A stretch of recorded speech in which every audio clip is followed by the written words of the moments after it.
When John learned about the ominous nature of his illness, he asked himself, "Will I have time to write my book?" But John's book was already written in his countless essays, columns, speeches, academic papers, and personal letters. It carries a powerful message of service and civil national discourse, empathy and compassion, faith and virtue, love and hope. One of John's deepest desires was and is to see his community strong, vibrant, and connected. And that is why we are here today. Thank you all for being here.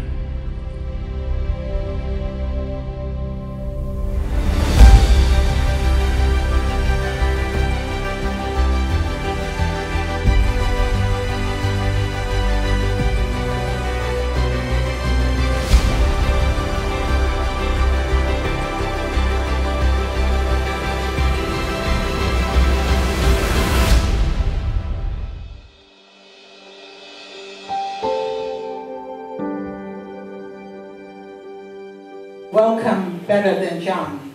I think nobody can. So we'll listen to John. Thank you.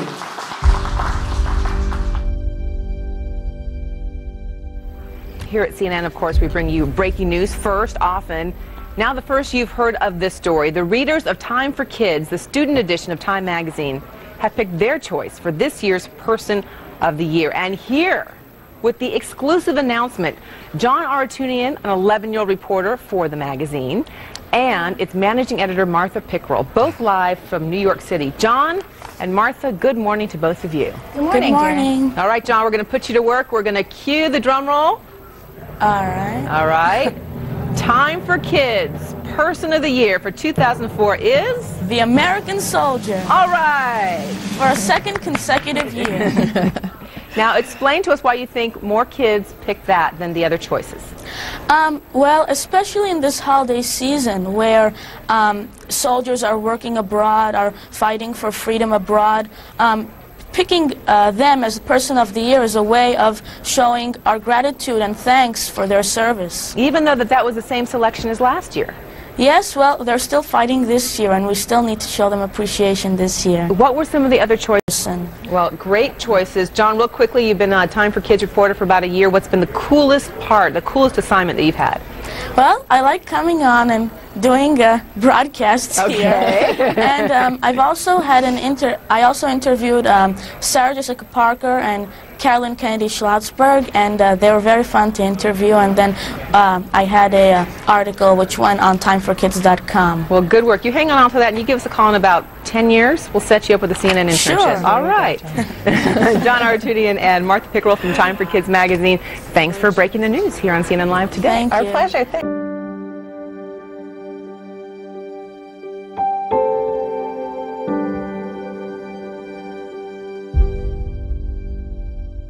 Your next candidate is John Aroutiounian.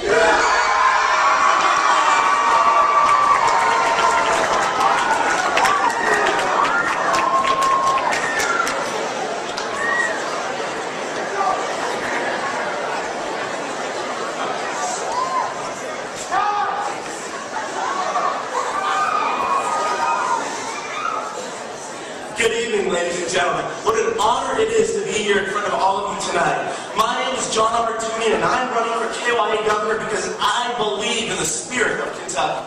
I'm running so we can make our Commonwealth better than ever before. Ladies and gentlemen, we have pressing issues that need to be addressed in Kentucky. I believe in creating a healthier state, eliminating CATS testing, and preserving green space here at home. As the saying goes, ladies and gentlemen, we have nothing to fear but Ronald McDonald himself. Perhaps you've heard of this before. Perhaps you haven't. If you haven't, it's because I made it up. But that's not the point, friends. The point is that as Kentuckians and as the future, we need to be ensuring the health of our people first. That's why I propose creating a statewide health savings account so people can save money and get help in buying the health insurance they desperately need.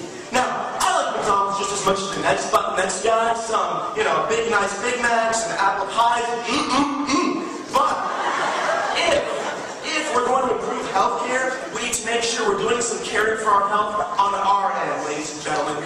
Now let's move on to CATS testing, folks. Where do I even start with CATS testing? Portfolios, on-demand writing. Not only are these tests annoying, but they don't work in assessing knowledge. What we need is a simple test. I call it the simple solution. Eliminate CATS, let teachers teach because Kentucky students deserve better. And now, my third point is green space. So let's talk about green space. When I was a youngin', about yay tall, my father would have taken me out to the local park and say, son, you better love this earth, you better respect it, you better care for it. This message is really applicable here today in Kentucky. Why? Because we're experiencing rapid growth. Whether in the central region, or Russell, or Pulaski, or Wildcastle counties, or beautiful Casey County, and everywhere in between. It's vital that while we grow, we do not destroy our beautiful landscape, ladies and gentlemen. These are my core issues, and I hope to get a chance to talk to each and every one of you about the issues which matter most. Because when it really comes down to it, folks, this election is about who will listen best to the needs of the people. And I mean, look at these things, they're huge. Tomorrow, vote for the candidate whose name you can't pronounce. Let's get Kentucky moving again, KY. Thank you, Kentucky, and God bless you.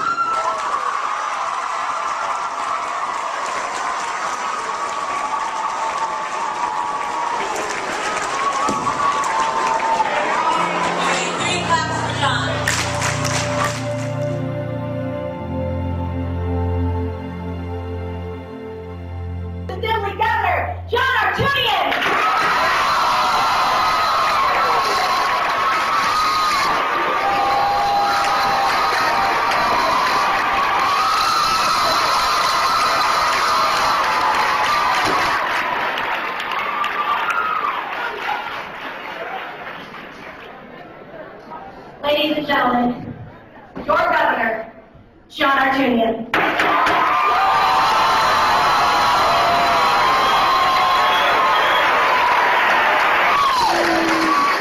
Thank you, sweetheart. It is my honor and privilege and pleasure to welcome you to the 64th annual East Senior Kentucky Youth Assembly, and I now call this conference to order.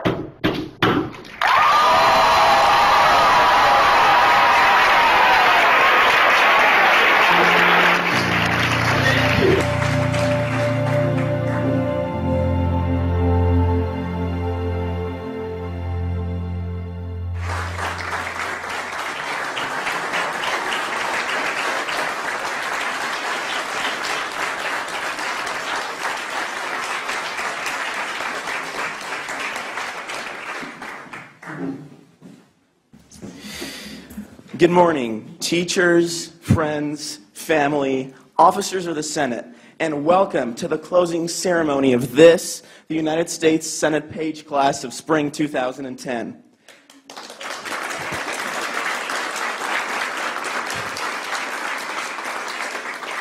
My name is John Aroutiounian, and I have had the honor to serve as the president of the student body during our tenure here this semester.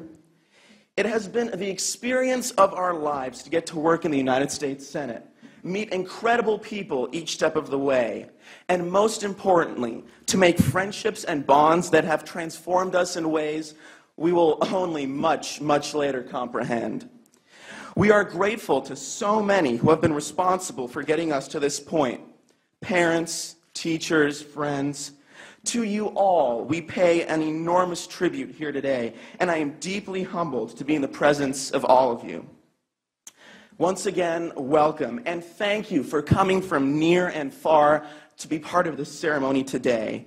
I hope that you enjoy the celebration, and at this time I would ask that if anyone has any electronics, that they turn them off at this time so we can enjoy the celebration. Thank you very, very much.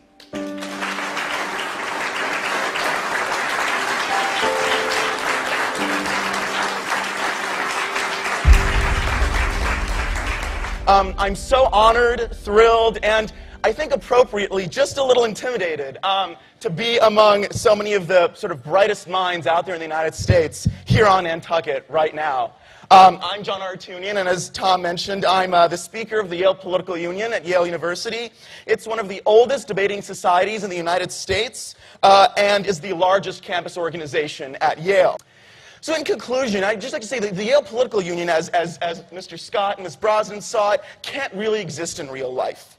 You know, you can't have ideals and notions detached from their consequences and from public opinion. It's much too confrontational, and you need some sort of dressing, some artifice. But the current situation can't really exist either. We don't care what you think, the YP was fond of saying, but that you think. Our structure is fine. It's one of the best in the world. It's hard to imagine a better one. But it's not hard to imagine a media more focused and less repetitive, because media, after all, isn't just a channel for conveying information. It actually affects what it's conveying. It affects the people that it's bringing to you. I have found that at Yale and just about everywhere else in America, you can't make everyone care. You just can't. But you have to convince people that they can do big things. And big things require a community's, every single voice in that community. Our ideological battles, it's an interesting thought that our ideological battles are really smaller than they've ever been before compared to 50 years ago. Existential threats are gone. Communism is gone. Segregation is gone. But it seems like our battles are louder than they've ever been before. How does that make sense? We have less to battle over, but then they're louder than they've ever been before. It doesn't make sense, and I think we can change it together. If you're ever in New Haven, please come and visit the Yale Political Union and see what we do. I think that through more confrontation, we can actually come to a point where we have more compromise and more things actually getting done. Thank you very much.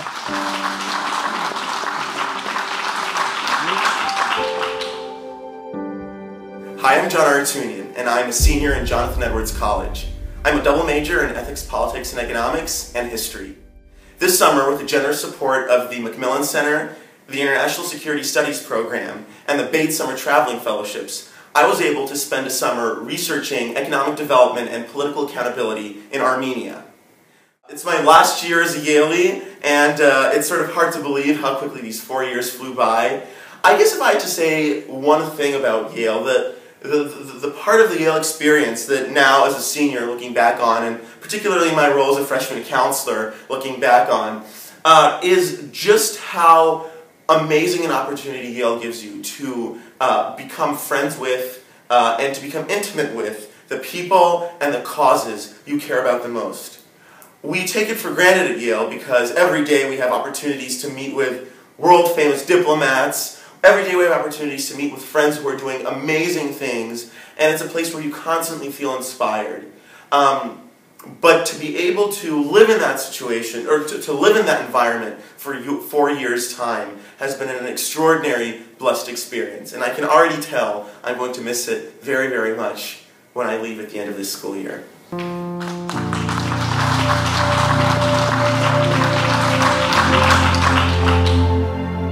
Hi everyone, my name is Charlie Goodyear, and I am just one of the people who was involved in the creation, the editing, and then finally the publication of Finding Gold in the Dark.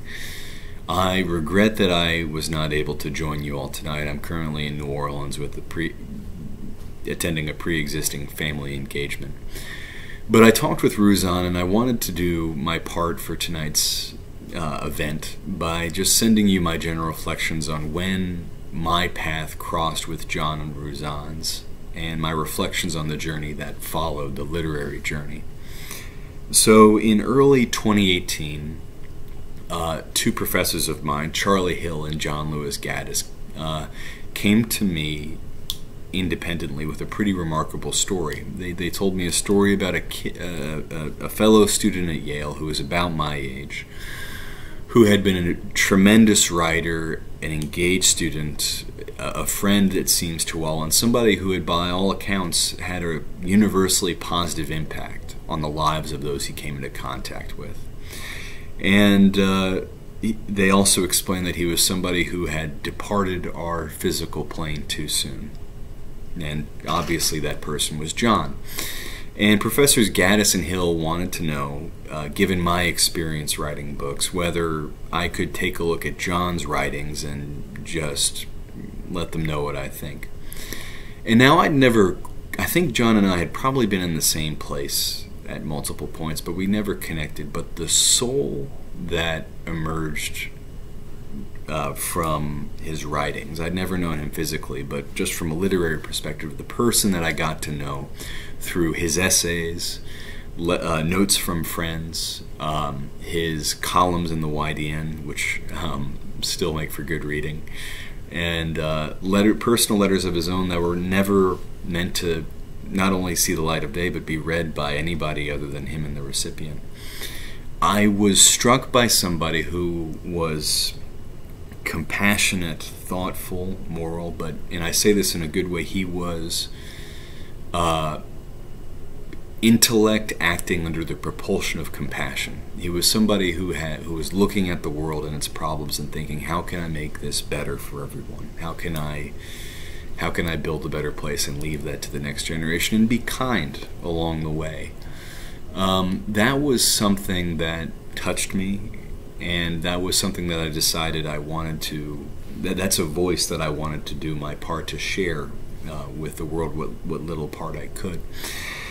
And so that's when I got connected to Ruzan, and that's where our odyssey began. You know, over the next couple years following that, I think Ruzan will tell you, and probably has already told you, it was a circuitous path, a difficult path, to getting this book into the final format it is before you today. Ruzan did the lion's share of that work. I was lucky to be along in parts and stretches for that journey as a helper, assisting where I could. But the final work is something that I think all of us can be proud of, and not only all of us can be proud of. Ruzan, I've explained it, I've said this to you a couple different times throughout our journey, and it's my personal belief that there is nothing that immortalizes a person like their writings. And what you've done in this book that you've created, this wonderful book, you've ensured John's spirit was always going to be eternal. Now you've ensured that he will continue to have a place in the physical realm long after all of us are dead. Hundreds of years from now, people will be able to read John's writings, and through that they will get to know him. And I like to think that through those writings, not only will those people get to know him, they will be able to inhabit a better world. So I just hope that you've internalized that small message of mine, and I just can't tell you how proud I am of you, and I just know somewhere John is smiling down on you for all you've done for him. I'll leave you all with this. John and I were of the same generation. Again, we never crossed paths physically, but our generation has this overwhelming sense that we are facing a world that, if it's not bleak, it's getting bleaker in a few different ways.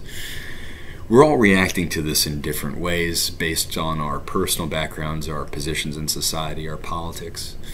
But John was a soul who, when he was the rare soul that I've encountered, whether living or past, who is looking at the problems of the world blamelessly and compassionately, and who's thinking about finding something that can save us all. And that's an attitude that I try to have myself. And if that action of finding something promising, of finding something that brings us together, of finding common sense solutions that help raise humanity up, if that's not finding gold in the dark, then I don't know what is. So thank you all so much. You're all my friends, and I'm, again, terribly proud of you, Ruzan, and I look forward to meeting you all sometime down the road. Thanks so much.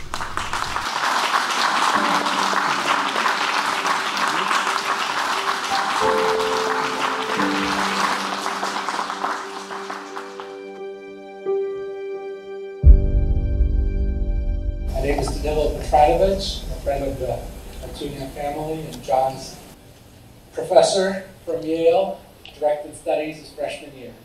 So, Roseanne asked me to say a few things about the genesis of the book, and especially the publication process. As Charlie told you, Roseanne and Charlie worked on it for several years now, put it together, and I had a chance to finish it on the plane over from Boston this morning, and it's quite moving, sad, difficult, and beautiful at the same time, especially those powerful letter section, several of them written to Isabel Marin, who's here in this audience this evening, who you'll hear later.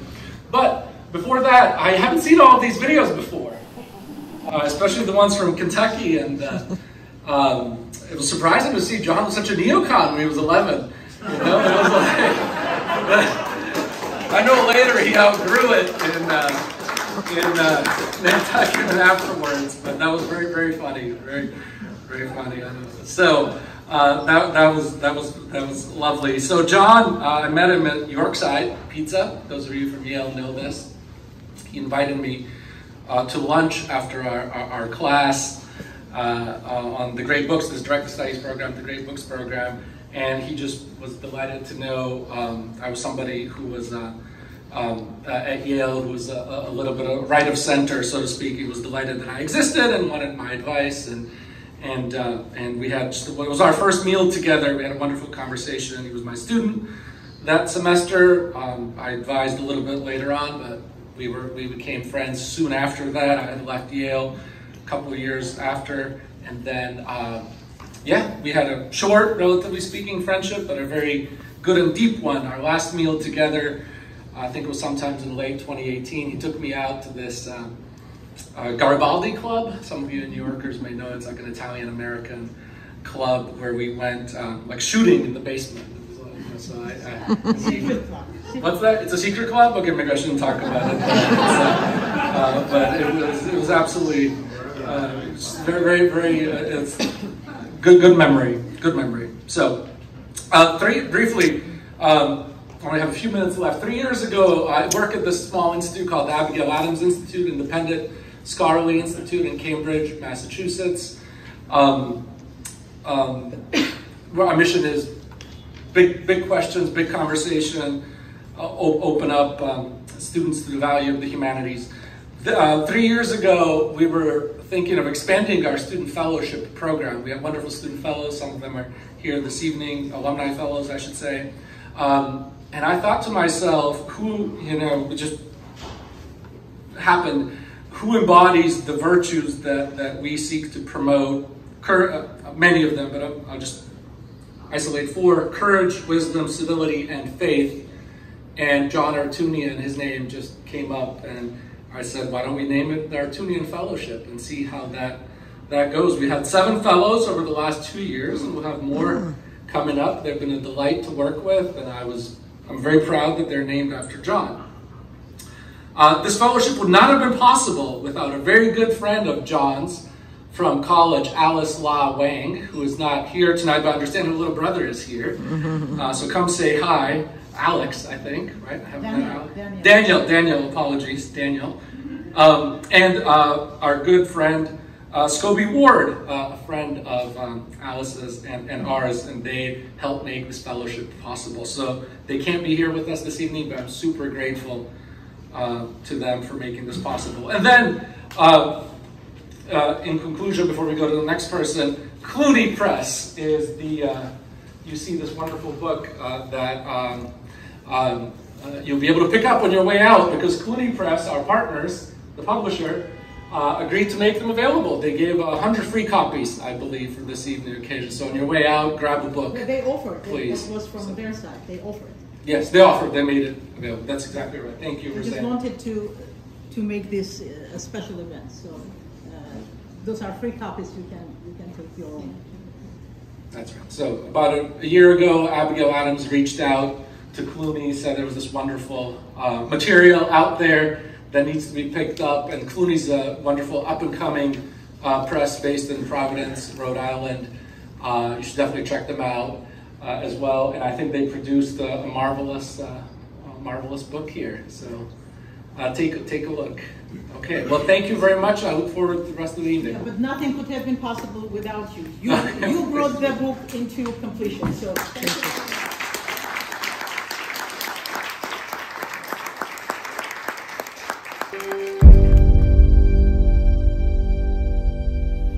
Hello all. It is an honor to be here. My name is Kayla Barch. I was a graduate of Yale College in 2020. So I do not overlap with John, but I was involved in many student groups that would not have existed without John's hand in them. And I was kindly invited to come here and speak by Uzan to give an introduction to John and his legacy that he left, especially at Yale. I was a student writer for Christian Union magazine.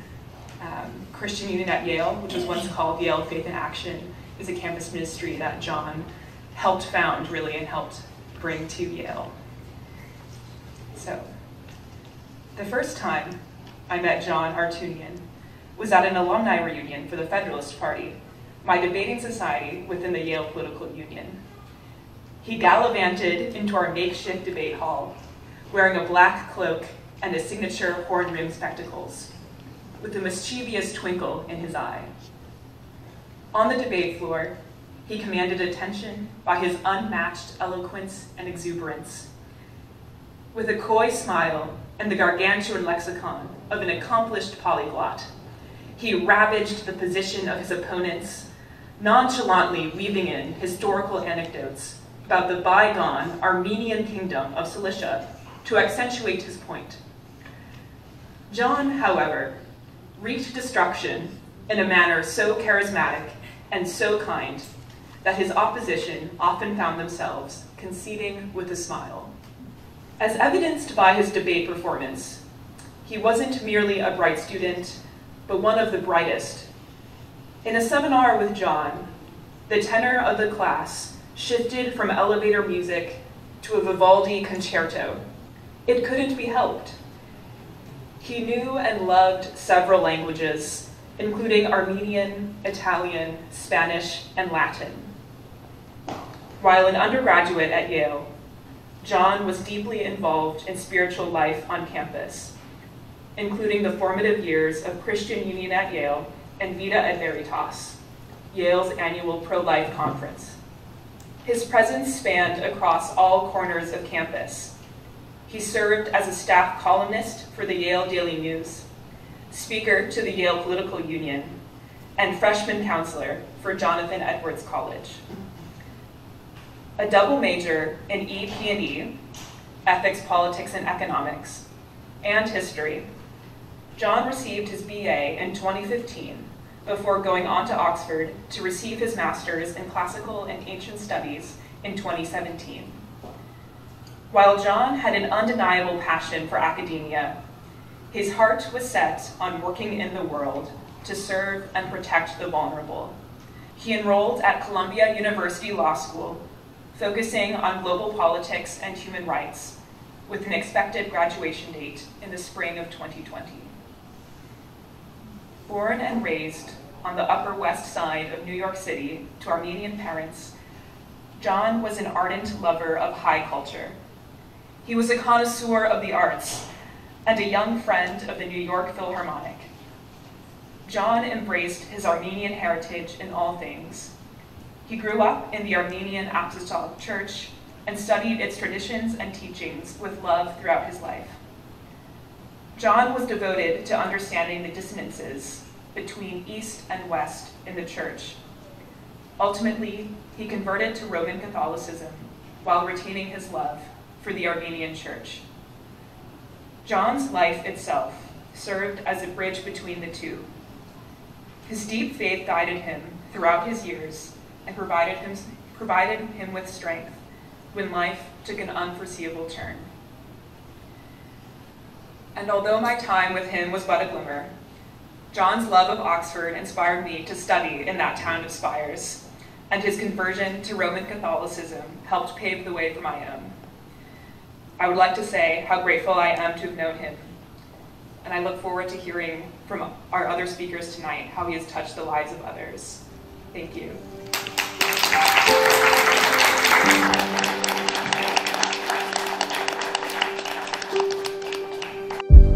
evening, everyone. My name is Scott Wadlington, and I was a friend of John's, both in college, in the Federalist Party, and when we both lived here in New York after we graduated.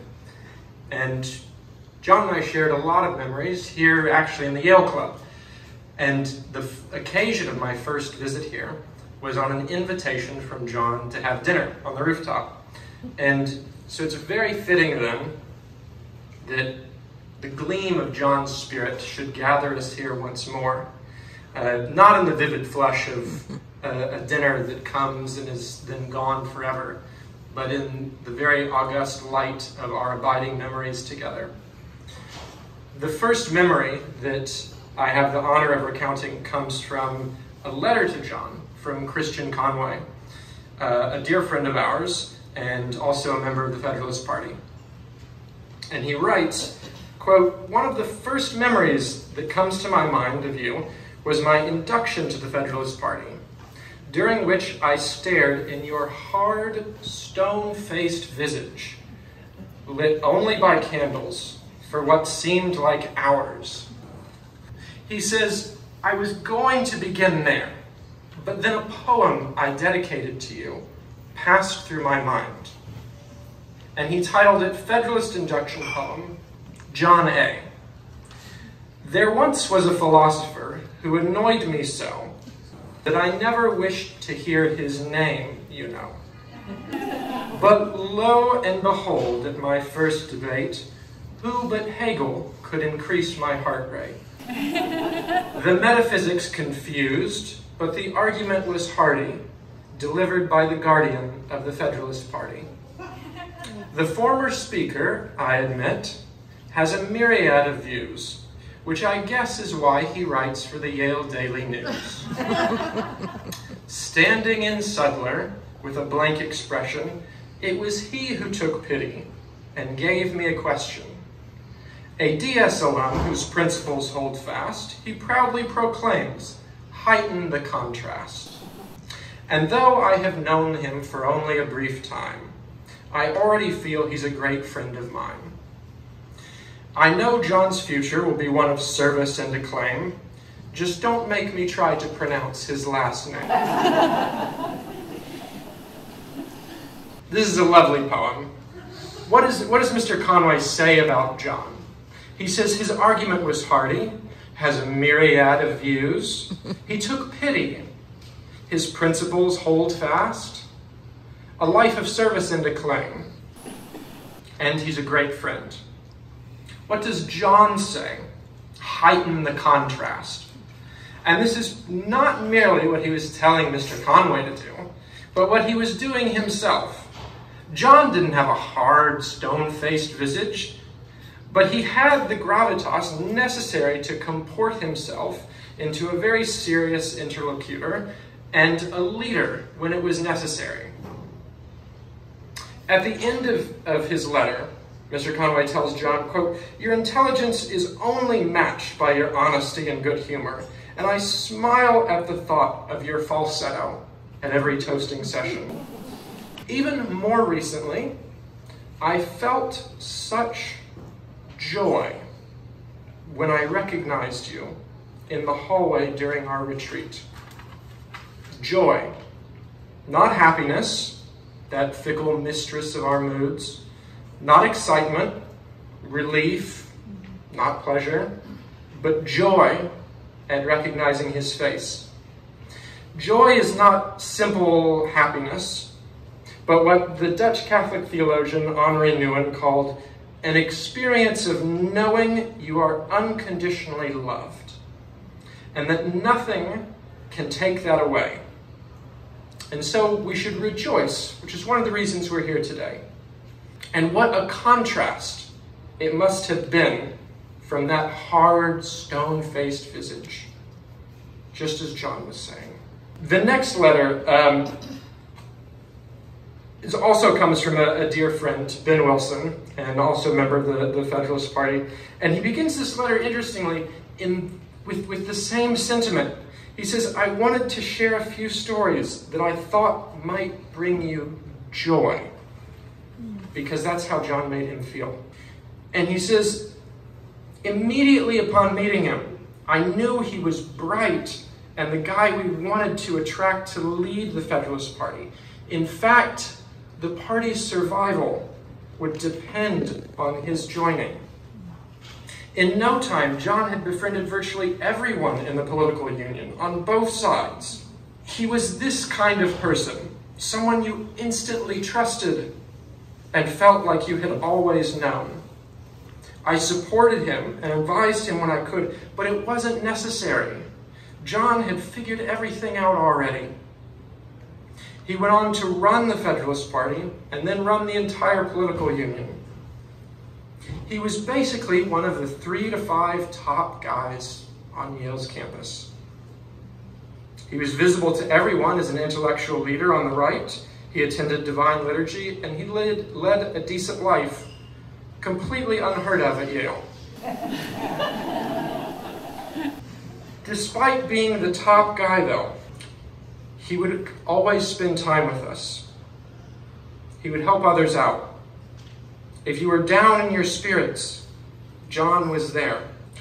So why does Ben say that our survival depended on John? We're fortunate enough to have not just these letters, but John's words, which make up this book. So let's hear from a speech he gave in September of 2011 when he was a brand new freshman, a teenager. The topic on our debate floor that night was America's military and its relationship with our civilian population. John says, history's tendency to repeat itself is particularly poignant today with regards to America's military, which, like the standing armies of antiquity, has increasingly proven that it cannot stand still for too long. America's continually escalating radical interventionist foreign policy has spread our armed forces thin. But as we well know, it threatens a more significant disunity as well, divorcing the armed forces from society and removing the rank and file from the public's view. He then supports his identification of the problem with quotes from the Secretary of Defense, statistics about war movie popularity and performance at the box office, military exam scores, obesity statistics. And we're fortunate enough to have videos of John speaking, so I don't have to describe to you what it was like. He would whip out that book that he's holding right there and summon this knowledge that he had accumulated. It's the sort of preparation that John was always committed to, and the breadth of references that he could command, unique to especially a freshman. He then asks, in this speech, what's to be done about the problem? And more importantly, what's the root cause of this demise in a once military-leveling, reverent culture? Some would attribute it to a degeneration in America's moral fabric. That's happening, to be sure. But I'm not so sure it's to blame for this particular phenomenon. The true reason lies in our army being spread vastly too thin. It has also led to the armed forces relaxing its standards as to who can join, and the army's appealing to people it wouldn't have before as a direct result of frivolous wars. There's nothing easier for a conservative who holds his country with reverence and affection than to evoke the great spirit of the past, especially on a debate floor. But John wasn't content with that kind of posturing, which he immediately dismisses, instead to focus on actions and their consequences, reflecting the active role he always wanted to play in society. He continues this later in his speech, saying, so the solution lies not only in returning ROTC to campuses and promoting our military in film, but by scaling back America's unrestrained military interventionism. Then I think we will find that ROTC programs are not shunned by students and faculty and academia to the degree that they are. And he was right. ROTC was returned to campus a few years after he gave this speech. And why wouldn't John think that this would be welcomed? As Ben said in the letter I read to you, John befriended people on both sides on all sides with honest discourse. One of John's rhetorical specialties was this kind of vivid, caustic imagery where he would surrender just a little bit of profundity for an instantaneous moment of brilliance that would drive his point home and enrapture the listener at the very end of whatever he was talking about. And he does that here in this speech. He says, "To make the military more respected at home and abroad, as failed candidate John Kerry once said, in a temporary moment of likely Botox-induced lucid insight, we must prove to the American people that our military decision-making is rooted in the constitutional duty to defend American citizens and nothing more." So here we have a teenager, a freshman, come to our debate floor, identify the problem immediately with evidence, hone in on real actions that caused the problem, suggest actionable solutions, which we saw come to pass in reality, and then finish us off with a rhetorical flurry. That's why we needed him and why our survival depended on him. He could do that as a freshman, as a teenager. He came to these debates like the bearer of a spark from a sacred fire. And having been out of college for a decade now, I'll share a realization, which is that we have to count ourselves very lucky if we befriend someone who's deeply curious about the world. In the immutability of our surroundings, the changing immensity of life can glide past. And for many people, it's veiled not by a sense of mystery and curiosity, but by a slightly disdainful sort of ignorance. But you should be doubly lucky if that deeply curious person should not just find the secrets of life worth knowing, but worth writing about, for the illumination of others' knowledge. And we should count ourselves triply lucky if that person wants not merely to investigate and to write, but to act in the world and do so for the good. John was one of those people. People whose names are like jewels flashing in the night of time. And we're lucky that in this book he can speak to us once more, so that the good service he rendered to us might be rendered to others.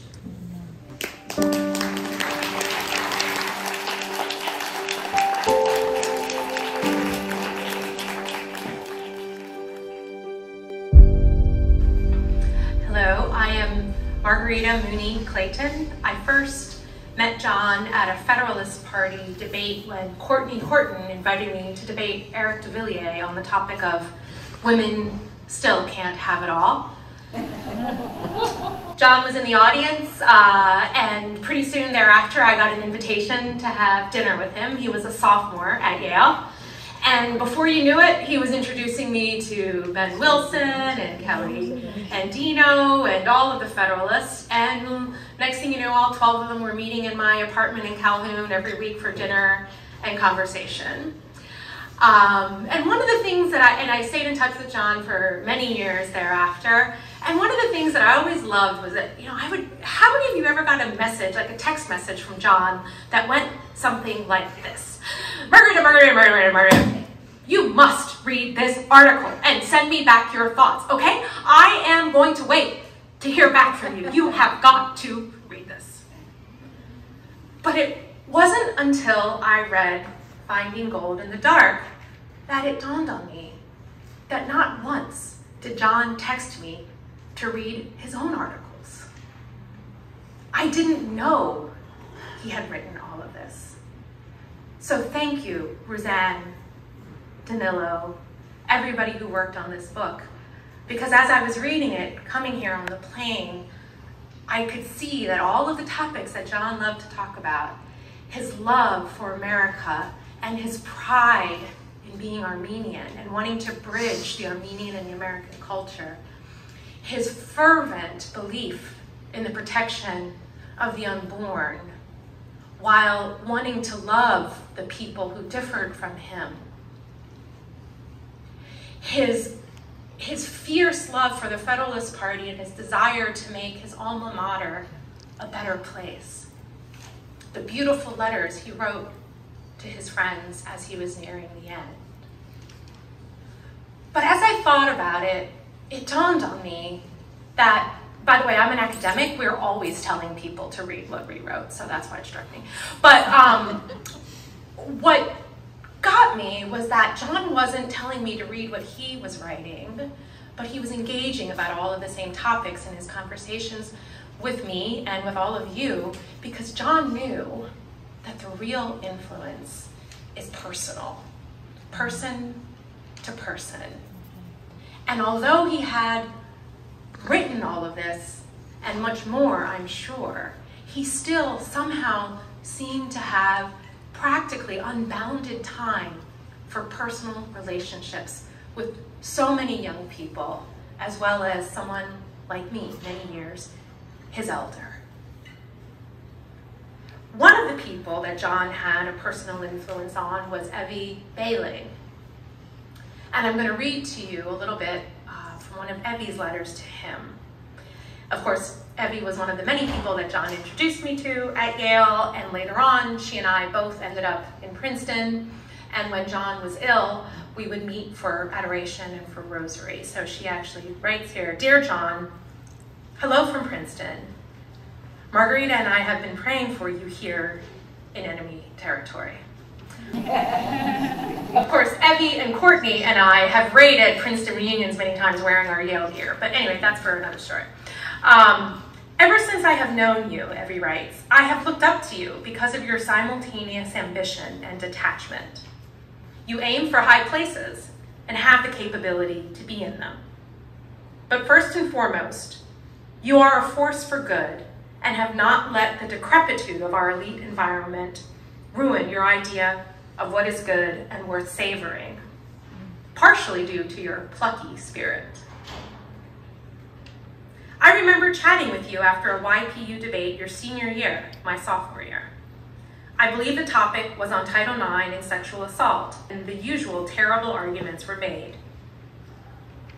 We discussed how disillusioned we were with Yale and made plans to establish a Bourbon revivalist monarchy in Sicily, where the state religions would be Armenian Orthodoxy and Roman Catholicism. Though I know you have crossed the Tiber now, I still think this sounds like a good plan, and will keep it in mind as I figure out what I'm doing with my life. Then she goes on to talk about how she had had a very hard year at Yale, and as she looked back on her time at Yale, she says, I will always be so grateful that I met you, because meeting you was part of my education at Yale. So I'm delighted that this book is now here for so many people who didn't know John in person, because you do see the depth of his soul, the ideas, and his capacity to engage. But I also just want to point out that I do really believe that John is here with us personally. I am on sabbatical this semester in Oxford, where I was with John in the summer of 2017 on a Scala summer trip. And when I got there, I found myself just walking down the streets I had been on with John, just talking to him like he was right there. And he's having a great time with me. And I could only bring a couple of suitcases with me, but one thing I packed in my suitcase is this picture of John that's in the back. And every time I walk into my house, I see John's face, and I know he's there with me personally. The only other pictures we have in my house are my husband's icons. I got married a year ago to someone who I know John would have loved to have long conversations with, a man who loves liturgy, a man who's Roman Catholic, but when I'm gone for the weekend, goes to a 3-hour Russian Orthodox Vespers service, and who paints icons. And my husband had told me that in our home, we're always going to have 3 central icons: the Blessed Mother with the child, Christ on the cross, and Christ in his resurrection. And then he said, next to that, we put images of our loved ones. Because our loved ones, even when they're no longer with us, we know that they're with God, and because they're with God, they're still very much in our lives. So this is how we decorated our house when we got to Oxford. And I love that picture of John, his smile, his joy. And it's a reminder to me every day that I think about how many people have read my latest blog post and, you know, checking how many likes on this or that, that's not what counts. What really matters is the personal influence. And I thank John for showing me that.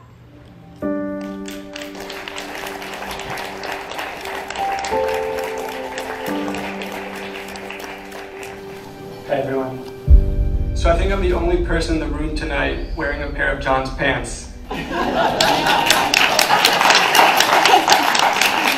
are authentic John Aroutiounian pants. They've seen better days because I wear them a lot. They're the most fashionable pants I own. Every time we go to Roseanne's house, she gives the kids like 40 stuffed animals from John's room, and I get a pair of pants. So all my fashionable things are from that collection. So I've been invited to speak tonight on chapter 1 of this book. It's John's commentary on national political discourse, and that's good because that was the kind of thing John and I spoke about a lot. And I think what's really special as I read this chapter and reflected on the readings is, you know, I knew John in the period where he was writing some of these pieces, some of the later ones from his mid-college years, but I didn't know him obviously in high school, which is where a lot of the early pieces in the chapter come from. So for me it was a special privilege to get to know an earlier John that I didn't know in person and see how the John I knew in person, where he evolved from a little bit. And so some of the insights and reflections that I'd like to share with you regarding that are, first, how early John really came to form his style, a lot of his intellectual instincts and character of thinking. Those were already in place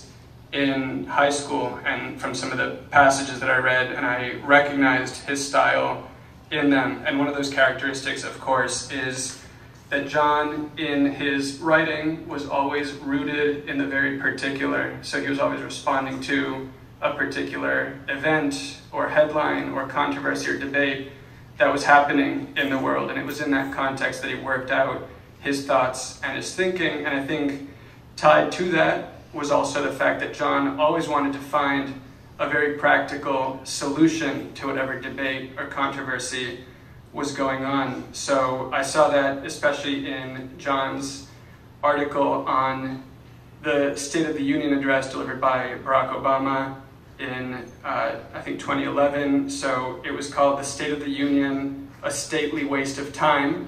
And John's big critique there was that President Obama was great on the rhetoric, but there was very little practical paths about all the things that he was saying he was going to accomplish. How are we actually going to get there? So I just want to read a little bit of that to show both John's, like I said, his style and his way of thinking, but also his deep and visceral desire to see practical solutions to the problems facing us. So towards the end here, in any case, Obama continued with the soaring rhetoric. Occasionally, he did mention a policy proposal, some of which were great ideas had they been expanded upon just a little. He proposed eliminating tax breaks for oil companies and lowering the corporate tax rate. He argued for a permanent tuition tax credit, announced a domestic spending freeze, and nudged Congress to pass the DREAM Act. These are all ideas which the writer of this column supports. But for an hour-long speech, a few sentences of content is grossly deficient. Obama utterly failed to provide a direction forward for bringing the nation's staggering deficit under control.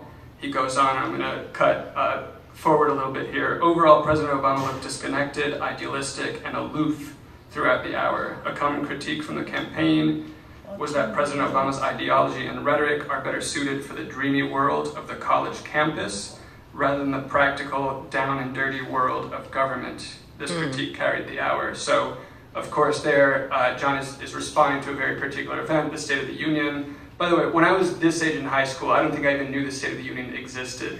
So John was just very informed, which is my next point. You know, John always brought a great deal of knowledge of you know, the situation that he was responding to, and with that knowledge, I would say, came a real sober understanding of the way things worked. But of course, this never translated into cynicism. It translated into hopefulness. So I was terribly naive in comparison to John, and I think I'll read another passage here that just shows kind of his ability to really see things for what they were and kind of be okay with that.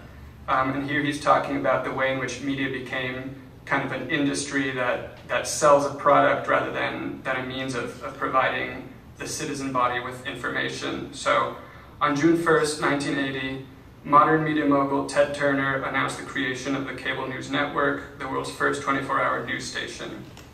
Shortly before the launch, he promised that we won't be signing off until the world ends. Turner's far-fetched remarks were a telling sign of the kind of network he wanted to create, one which saturates the viewer with all-day, 24/7 news. CNN marked a shift away from the message and towards the messenger. CNN did not aspire simply to be a news agency. It aspired to be a brand, no different from McDonald's or Starbucks in the making and delivery of its streamlined product. This was the first time that news was made into an assembly line product. The modern information industry was born.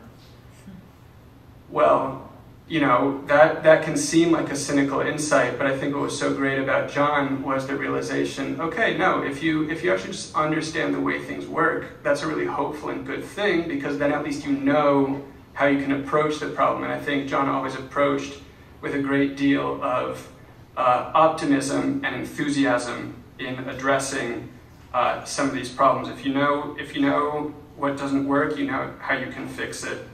And I think related to that was also a very common characteristic of John that I touched on is seeking unity. John was always seeking to bring people together across different opinions and find solutions to the problem like the one I just pointed out of the media being a product. And at the end of that same essay, he shows this. There might not be a practical way to tone down the rhetoric pervading today's political discourse, but the issue should be discussed with a firm understanding of the history of the role of media in America and how the negative aspects can be mitigated in a way that keeps both our tradition of free speech and the promise of transparent democracy alive and robust.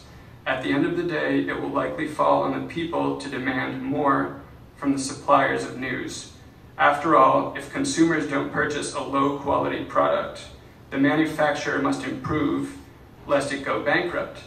The business model, as luck would have it, works both ways. So isn't that just the most hopeful, positive, faith in humanity message that you could think of that everyone can get behind? So again, never letting cynicism be kind of the last word in a sober understanding of the way things work.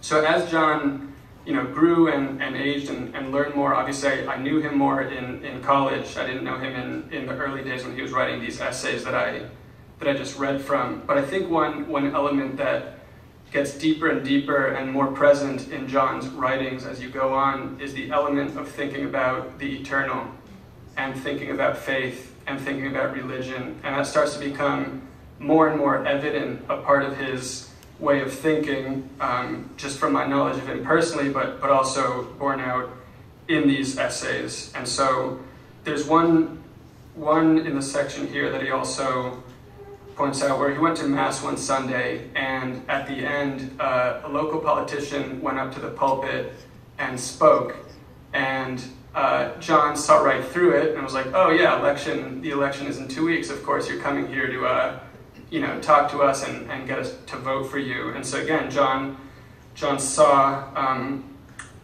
what was kind of wrong with that situation, but he also had this tremendous insight that there was a damage from what had just happened to this politician coming up to the pulpit to speak. And so John continues, never mind that his political record points to the deliberate disregard for Catholic teaching. Never mind because the damage had been done. What damage? Clapping is like smiling, and here John refers to the fact that everyone clapped for this politician after he spoke. Clapping is like smiling. Even if you do it out of politeness, the very action reinforces positive feelings. You clap, and you might approve of the speaker just a little bit more. Maybe enough to check his name at the ballot box, especially if you've got absolutely nothing on the other names. So what I think is so great about that passage is John hasn't changed here. He's still taking his point of reflection from very concrete circumstances, events that are happening around him is always his point of departure. But he's taken a very interior and kind of moral and introspective turn here, right? He's thinking about, okay, we might all just passively clap because that's what you do when someone goes up to speak, but by clapping, by not thinking about what just happened in front of you and by just, giving it cheap support, you've done something negative to yourself and the people around you by not kind of speaking the truth with your actions. So it's kind of amazing as I was reading these to see the ways in which John's thinking, his characteristics always remain the same. He was always engaged with things going on around him, always seeking unity with the people around him, always trying to stay informed and have a sober understanding of what was going on. But you see how his way of thinking was deepened, and I think this came as he turned more and more towards thinking about his faith and about eternal things and things that are ultimately important. And so I'll conclude with one passage here where I think it can be easy to think that as you maybe grow in the life of faith and maybe turn away from the importance of temporal things, you become more cynical or less plugged into wanting to improve the temporal things. But I think with John, it was opposite. He became more idealistic about the possibilities of what we can do in this world, and more idealistic about the possibilities of bringing people together across widely different opinions and perspectives. So he writes, we have a responsibility to restore sincerity, virtue, and perhaps most importantly, meaning into most of what passes as political discourse on television and in print. As citizens, we have a duty to boycott media that refuses to respect the process it works under. As Yaleys, we have a responsibility to make sure that our discourse about issues we care about doesn't become self-defeating by becoming too emotional, flippant, or self-righteous. In short, we have a responsibility to teach ourselves to become good citizens and to check ourselves when we realize we fail. A more humble, sincere approach to politics is better for its own sake, but it also produces better results, an effect we should all be able to get behind. Thank you. Good evening. My name is Stephen Adebato, and I'm going to be introducing the collection of John's writings from Chapter 2 entitled Disparities in Empathy. Though I only got to know John during the last 2 years of his life, I can count him among the people who have had the most profound impact on me. This is in part because the friendship with him has extended beyond his short time on Earth. Thanks to his writings and his generous intercession for me, he continues to accompany me and help me to grow on so many levels. I first met John through a mutual friend after the return from the 2017 Scala Foundation Conference in England. Our friend Rose told me that I just had to meet John, with whom I would have so much to talk about. During that first dinner, I found out that John and I are both Armenian, though he is about 87.5% more so than me. We both converted to Catholicism, and we also had a passion for studying philosophy and foreign languages. And he name-dropped books and authors that played a big role in my own journey, like Brideshead Revisited and Augusto del Noce. That being said, we also had some differences in our personality types. As Eduardo was saying before, John was very much an optimist. I was much more cynical than him. He was practical, he was political. I'm a lot more artsy and ethereal. But it was because of these personality differences that I was able to learn so much from him. So I, like John, converted to Roman Catholicism from Orthodoxy. But what I admired about John was that his conversion didn't consist of a turning away from his roots, but of a desire to deepen and expand them. He maintained a deep reverence for and an involvement with the Armenian Apostolic Church, which inspired me to continue exploring my Byzantine roots and to stay close to the Greek Orthodox Church.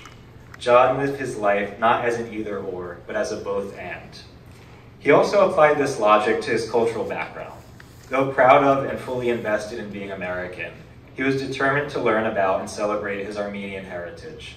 From doing graduate work in classical Armenian studies at Oxford and spending extensive periods of time with his family in Armenia, to bringing awareness to the Armenian genocide and Turkey's continued oppression of the Armenian people, John's esteem for his own roots didn't hinder, but rather expanded his capacity to appreciate the many cultures of the world. John taught me that it's precisely through firmly planting our roots in the particular that we are able to fully engage with the universal. This became blatantly clear to me on the day of his funeral. The presence of the Armenian Apostolic clergy on the altar of St. Patrick's Cathedral was a testament to John's desire for unity among all Christians, and the diverse group of people in attendance testified to his desire for unity among all people. Perhaps the most poignant moment of the funeral came toward the end, as the procession with his casket was led by the multi-denominational clergy. As the cathedral doors were swung open, you could see the pointed top of the Armenian bishop's mitre and the Roman crucifix heading out toward Fifth Avenue, juxtaposed against the statue of Atlas, carrying the world on his shoulders in front of 45 Rockefeller Plaza. Originally, John D. Rockefeller placed the Atlas statue across from the cathedral to make a statement about the true progress of humanity. Humanity will advance, he thought, not from relying on backward superstitions or rigid dogmas, but from placing its faith in man's own strength. Despite its secular commitments, the modern humanist project can't claim total independence from Christianity. Its valorization of human rights, equality, and unity was appropriated from a Christian anthropology. Yet this powerful sight at the end of John's funeral was a reminder that such ideals are only achieved through communion with God, the origin and destiny of all creation. After his funeral, I felt a burning desire to understand John's life, both on a personal and on an intellectual level. And for this, I turned to his numerous writings, which can be found online, especially his collection of articles in the Yale Daily News, many of which appear in this collection. And what I find most fascinating about this book, namely in chapter 2, is getting to see the juxtaposition of his earlier writings in high school with his later writings in college. One can see through this chapter how he matured over time, how his ideas took on greater precision and nuance, all the while maintaining his intense thirst for justice and to protect human dignity. If I were one of John's high school teachers, I would have been immediately struck by how articulate and bold his writing was. His passion often had a sharp polemical edge, which John would learn to refine as he entered into college and engaged with a more diverse array of people. Though never softening his convictions, John came to understand that people often arrive at faulty ideological positions due to their experiences of suffering and injustice. Thus, he learned to assume the best of his opponents and to argue his point in a way that respected the hints of truth in the opposing side, and above all, with a deep respect for the humanity and the experiences of the persons with whom he was debating. John's desire for truth and justice didn't inhibit, but ignited his curiosity to understand the beliefs and experiences of people who thought differently from himself. He also knew that such an attitude had pragmatic benefits. It's hard to devise a compelling argument in a debate with someone whose views you don't actually understand. One can easily recognize this in his way of engaging with the issue of abortion. In his reflection after attending the March for Life during his freshman year in college, he admits being struck by and coming to better understand the anger of pro-abortion protesters he encountered there, which went on to shift the tone of his further writings on the issue. John never allowed himself to be boxed in by simplistic ideological categories.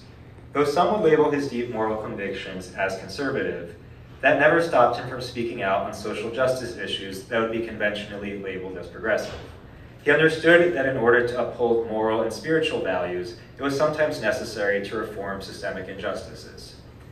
His pieces in the Yale Daily News are as heartfelt as they are forthright, and reflect how John's political consciousness developed in college. It becomes apparent that John came to understand that political change is impossible without personal change. without what servant of God Dorothy Day would call a revolution of the heart, or what Pope Francis would call a revolution of tenderness. And indeed, John wrote his op-eds for his Yale classmates with a deep tenderness for them. Though never afraid to call them out on their shortcomings or their hypocrisy, he always did so with a deep desire for their happiness, and to see them pursuing academic and social ideals conducive to living more meaningful lives, and to loving and being loved by others. He was quick to name the careerism that was marked as humanitarianism of Yale students who spent summers volunteering in developing countries while neglecting their friends, family, and their relationship with the Creator.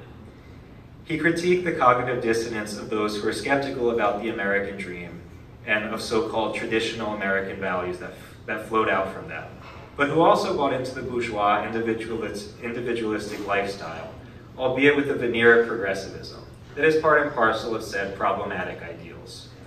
But perhaps what was most compelling about John is that he was always looking for things that crack through the hardened shell which our hearts are so often encased in, as a result of our wounds, our sins, or rigid ideological convictions. Whether it was seeing a professor buy food for a homeless friend, or seeing a picture of the Pope embracing a severely disfigured man, John allowed himself to be pierced by moments like these that reminded him of the deep longing for salvation at the core of every person's heart.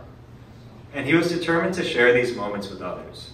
One could say John's very life was one of these cracks, as he was a person whose presence cracked through and reminded people of the deep needs and yearnings that constituted their own personhood. And this is what drew people of all different backgrounds and all different beliefs to him. Sure, he was intelligent, a good debater, he was charming, but more importantly, he was a living example of St. Irenaeus' claim that the glory of God is man fully alive. What I found most alluring about John was that he was never content. He was always curious to know more, to discover more, and to love more. He wasn't satisfied with the supposed correctness or righteousness of his beliefs. John understood that our relationship with truth is not static, it's dynamic. Part of what strengthened John's debate statements and articles was that for him, truth was not purely intellectual or an ideological matter. Rather, it was a matter of the heart. As Pope Benedict once said, rather than ourselves possessing truth, it is truth which embraces and possesses us. Far from making us inflexible, the security of faith sets us on a journey. It enables witness and dialogue with all. John understood that the truth incarnated itself as charity, in the infinite love of Christ pouring himself out on the cross. John allowed himself to be filled with this love, this generative and creative love that transcends all limitations, even death itself, and allowed it to carry him to his ultimate destiny. And as the theologian and priest Luigi Giussani once said, that a true friend is this, someone who accompanies you on your path toward your ultimate destiny. And thus, I consider John a true friend, as his witness on earth and intercession in heaven continue to lead me further along this path. Thank you.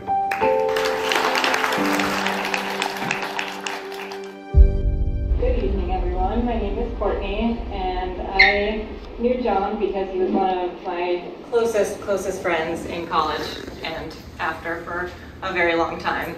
I met John as a freshman at Yale when I walked into the first meeting of Choose Life at Yale, the pro-life club there, and the meeting came and went, and at the end, John came up to me, he introduced himself, and then he asked if I wanted to fly across the country with this club to do activist training the next week.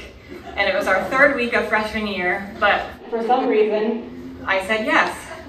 And maybe this has happened to you with John. You start talking to him and then suddenly you're doing something you did not expect you were gonna do. I mean, I was someone who hadn't missed school since 5th grade, and here I was telling my organic chemistry professor that I was going away for 3 days to fly across the country. But that's the power that John had. He could get you to do just about anything and feel good about it, and that it was your idea to even go in the first place. Good thing he had good intentions, right? And so that was how my friendship with John started. And tonight I have the privilege to read some passages about his pro-life essays. And the first one is a passage from a reflection on that trip that we went on. He writes, Choose Life at Yale's recent trip to Colorado to participate in Justice for All's program on the campus of the University of Colorado at Boulder can only be described as eye-opening, inspiring, profoundly moving experience. Going into the 3-day event, I could have never expected the intellectual depth and unyielding compassion I would witness as JFA spoke to the people on the ground, nor could I have anticipated the wide breadth of intellectual and emotional responses our presentation received on campus. On a personal level, the trip sparked within me a resurgence of will to become an active participant in the pro-life cause. I have been pro-life ever since I can remember, but up until the JFA trip, never felt so called to be on the front lines of the movement. I'm very happy to report that my first semester at Yale has brought with it many new opportunities to take part in pro-life activism and meet fantastic people. Our organization has tremendous leaders, chief among them Isabel Marin, whose unfailing devotion to the cause is beyond inspirational, and I feel blessed to know and to have been able to go to Colorado with all of them. And what struck me about this passage in John's writing, he writes so many compelling arguments, and sometimes you can tell he's angry, you can tell he's passionate, but in this one he genuinely seems happy and inspired, and that really stood out to me in this essay. And so from his other pieces, I wanted to draw just a couple of themes out. The first one that John makes over and over again is that the argument against abortion is a complex one, and it has many facets. He writes, "A grossly political Philistine debate today exists about this issue and the supposed choice of the mother to kill her child. The debate has been dumbed down by the pro-abortion radicals to appeal to the American psyche, in which freedom of choice and individualism are strong themes." He later writes, "The abortion debate has to experience a paradigm shift. It needs to become an ethical, scientific, and social discussion, not a dumbed-down political one full of old, used talking points and one-liners. We cannot win the debate this way. We need to reach out to more human rights groups and minority groups." And so, John, as I was reflecting on this, again, it was just a good reminder that even though there is sort of a lowest common denominator debate, that we can rise above that and reach more people and reach this issue in different ways. The second topic that John talks about in many of his writings is that abortion affects not only an individual, but it has widespread effects on families and relationships.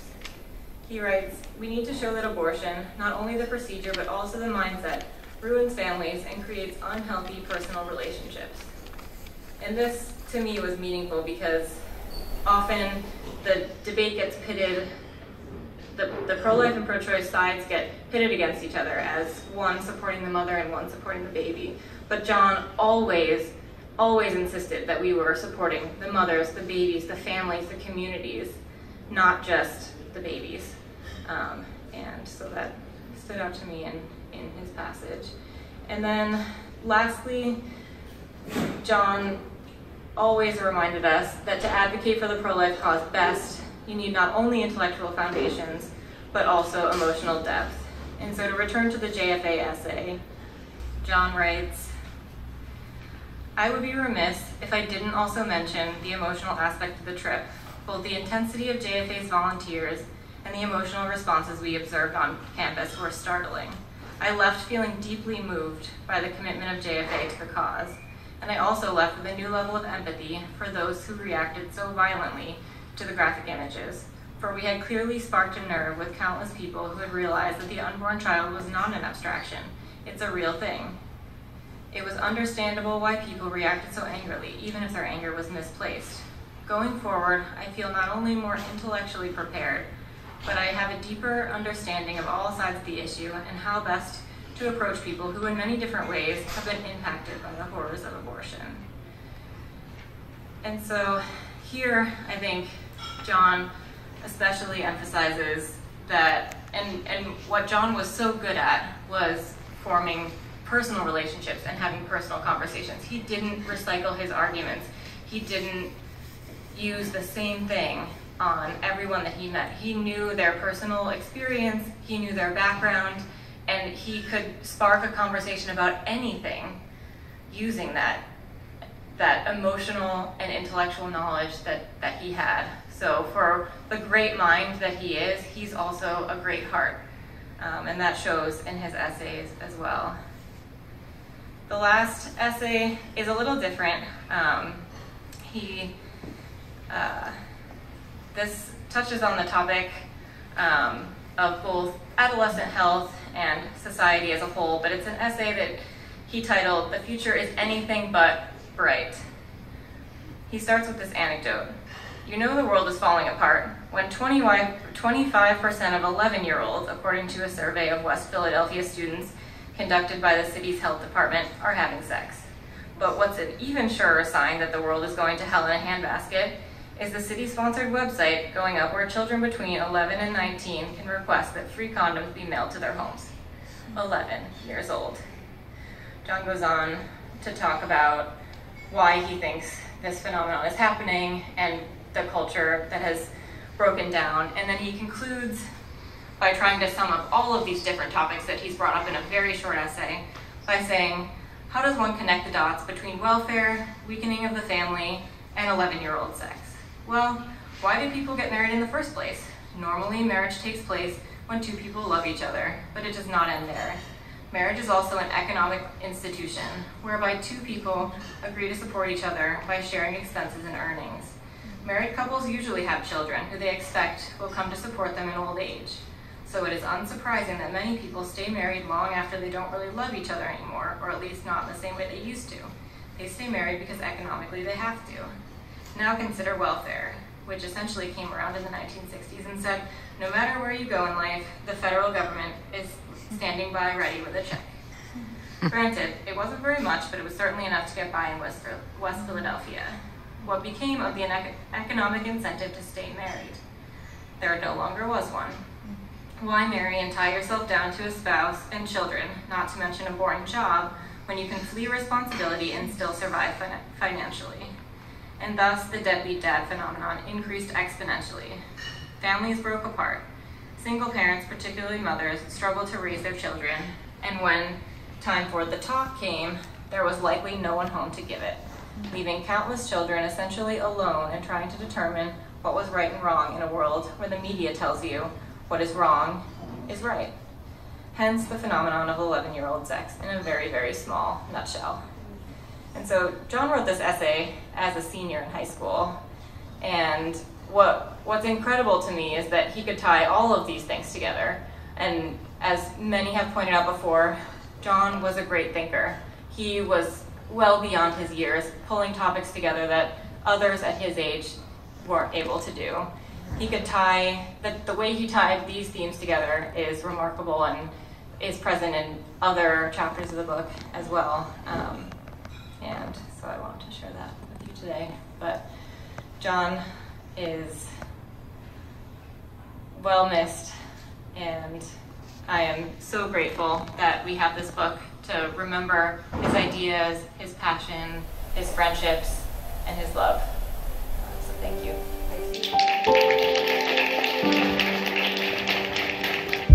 Good evening, everybody. I never thought I would be here in this club. It feels very John, and how appropriate. There are many places in life that I never went or never would have gone but for John, and so I'm grateful that he continues with us in that manner. A lot of the material covered tonight has covered politics, philosophy, and faith. What I'm going to cover is actually not going to touch on any of those really, but in reality, how John approached people and relationships and the atmosphere immediately around him. But first, I would be remiss if I didn't mention something that I just loved about John's approach to politics and philosophy and faith. I love how much of an enigma John Aroutiounian was. I remember a conversation that I had with him when we were seniors in high school, and he told me something to the extent of, I'm looking for a political party that is pro-life, that is opposed to capital punishment and war, and is in favor of animal rights. I don't think I've ever met anybody else who espoused all of those views simultaneously, and I think that that is exactly what John was.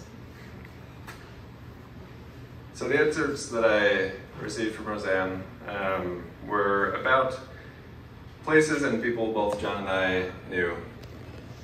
Specifically the Senate Page program, which we both participated in 2010, and a friend that we made in the Senate Page program who was Anna Ganali. And I think instead of talking about how I perceived those things, it's much more fitting that I just read John's words to you so that we can all feel what John felt during that time. Listen to the way that he describes the Senate Page program. I had the privilege of meeting Anna while working as a United States Senate Page during the spring 2010 term, which ran from January 24th through June 4th, 2010. The Senate Page environment might be likened to the reality TV show Survivor.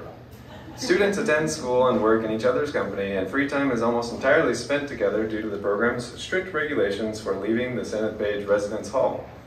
The school curriculum is rigorous, especially given the time constraints, and the work schedule is equally so, with the workday running anywhere from 10 to 16 hours. This sheltered environment lent itself, however, to truly getting a sense of who the 29 other individuals were, and left little doubt as to the character of each. At the end of the day, the dorm room provides a much-needed getaway from that few other locations in Washington, D.C. can provide. I reckon perhaps a spa might do the trick, but I haven't been able to find one near Webster Hall yet. The room relaxes and calms the best a taxpayer-financed room can. The carpet, usually the first sign that you're not in the Senate, since most of a page's day is spent staring at the carpet floor, is soft and welcoming. The bunk beds are familiar and warm, the wood giving off a faint glow under the lights. Those lights, too, convey a certain quaint, oddly inviting sadness. If the white, boring, unadorned walls could talk, they would probably tell depressing stories of pages long past, exhausted, much like us, going through the same daily, premature, early morning wake-up routine, and during the day, they would muse and await tired bodies to return and seek their company again.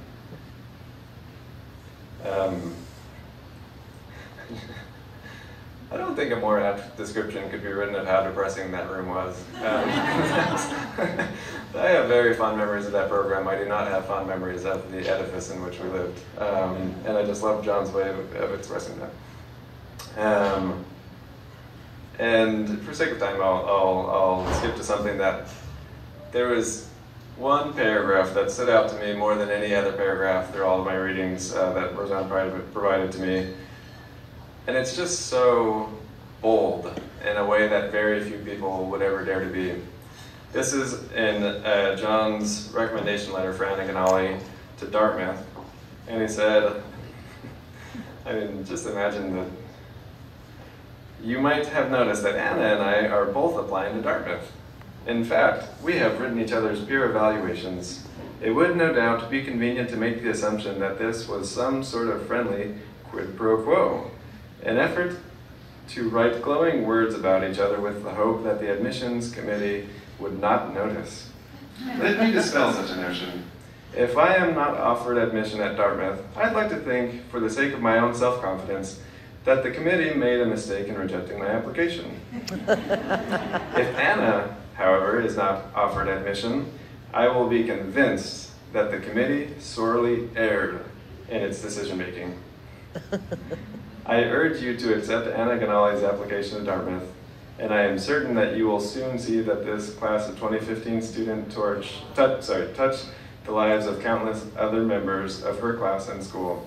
I offer as testament of her character the impact she has forever made on my life, and I have no doubt that regardless of which college Anna attends, it will not be long before she ranks among its most notable alumni. It is the choice of the Dartmouth Admissions Committee, then, whether your institution will be able to claim her as your own.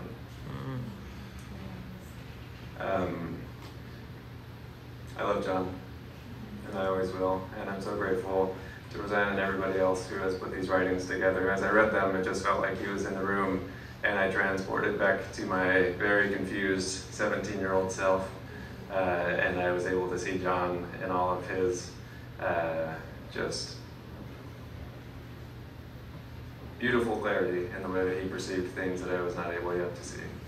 And I'm so grateful to be able to share this with you. Could you please read those lines aloud? That's Anna's text to me on the poster. Oh yes. So surreal to hold this, and now I get to keep hearing from John. Yes, I couldn't put it better myself.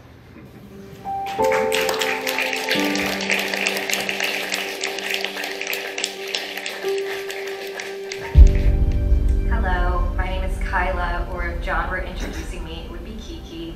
No one else called me that, just only John. I met him first at Moore Middle School in Lexington, Kentucky, so we're really bringing it back time-wise. And like everyone else said, really started off saying how close I felt to John reading these passages. You could really hear him in your ear. He's alive within these pages. It's an enduring legacy you can turn to whenever you want a reminder. The first piece I wanted to share that he wrote was an excerpt. It's from his AP English assignment, October 2009, called My Personal Writing Idiosyncrasies.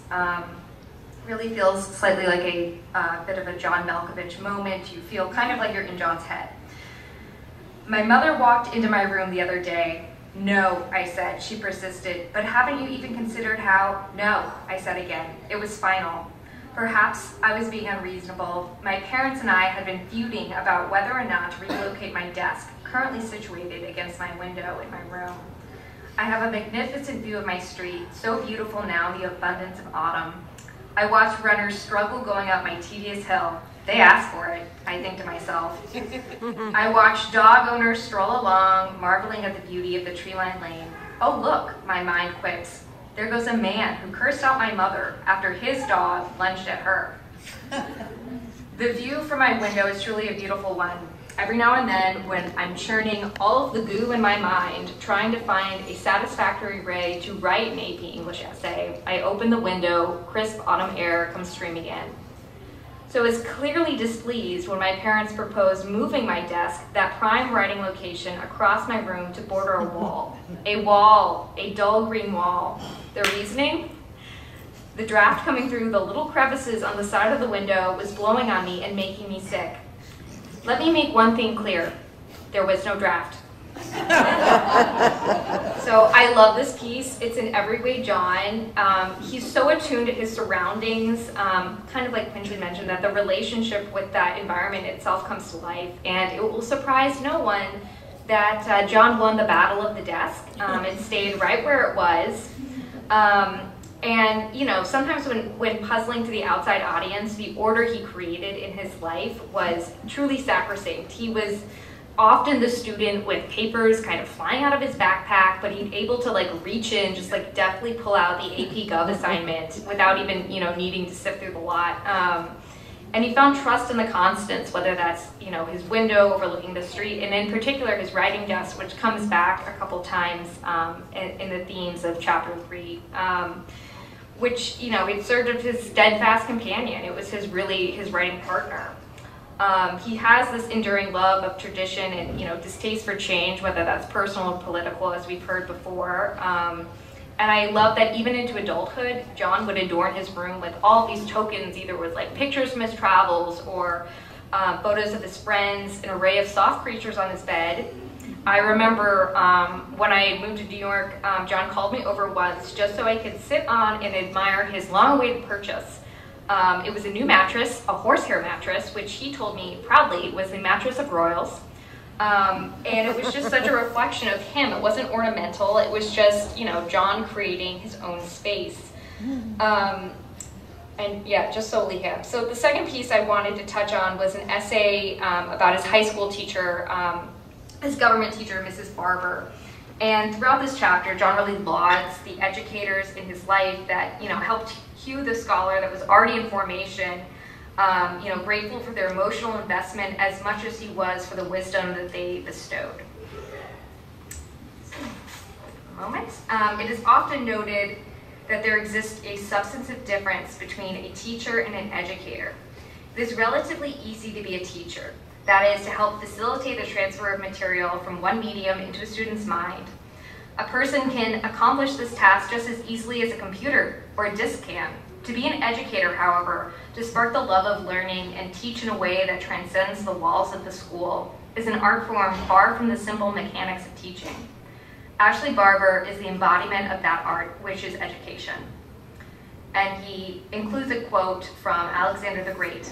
"I am indebted to my father for living, but to my teacher for living well."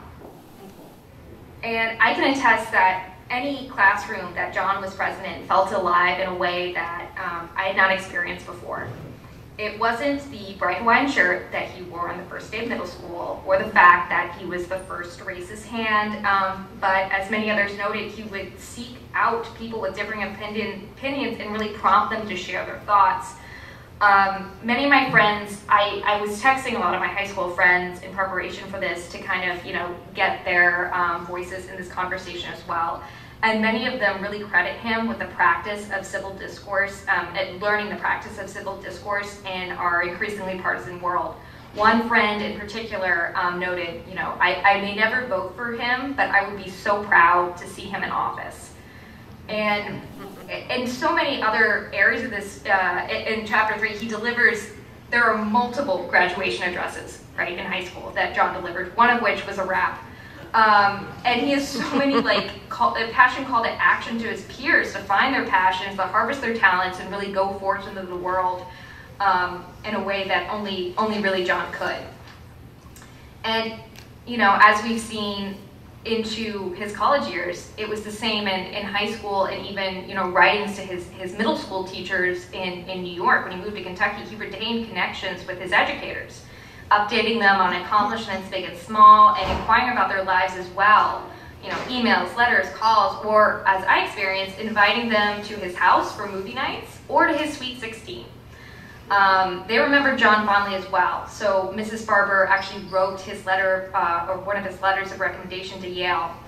"John is an academic whirlwind, a talented public servant, a passionate public speaker, and an experienced leader.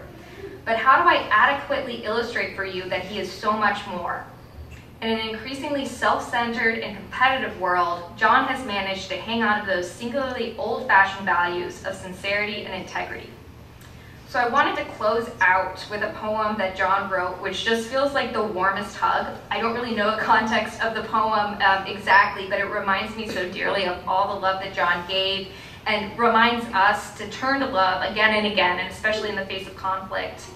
I just wanted to say I'm so grateful that John left us these words as part of his legacy, and of course to Roseanne again, who wove these writings so wonderfully together and is the reason that we're all here today.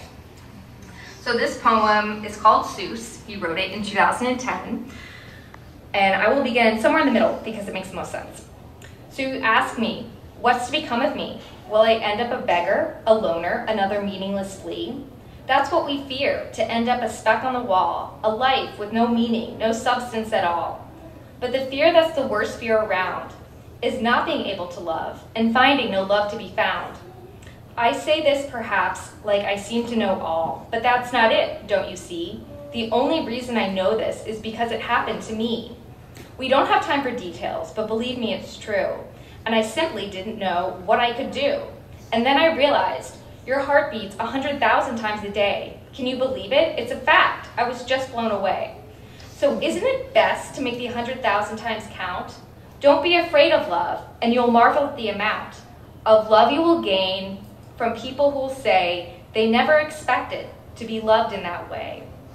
And this love will take you over mountains and lakes, away from the world of crime and no breaks.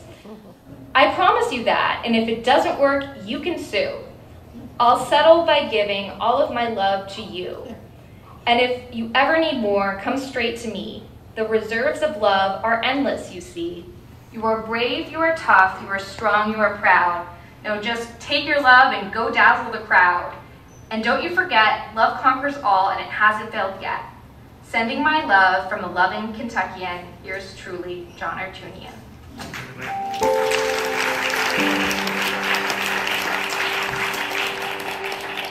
Hey everyone, I'm happy to be here. I'm quite honored to be here. My name is Liam.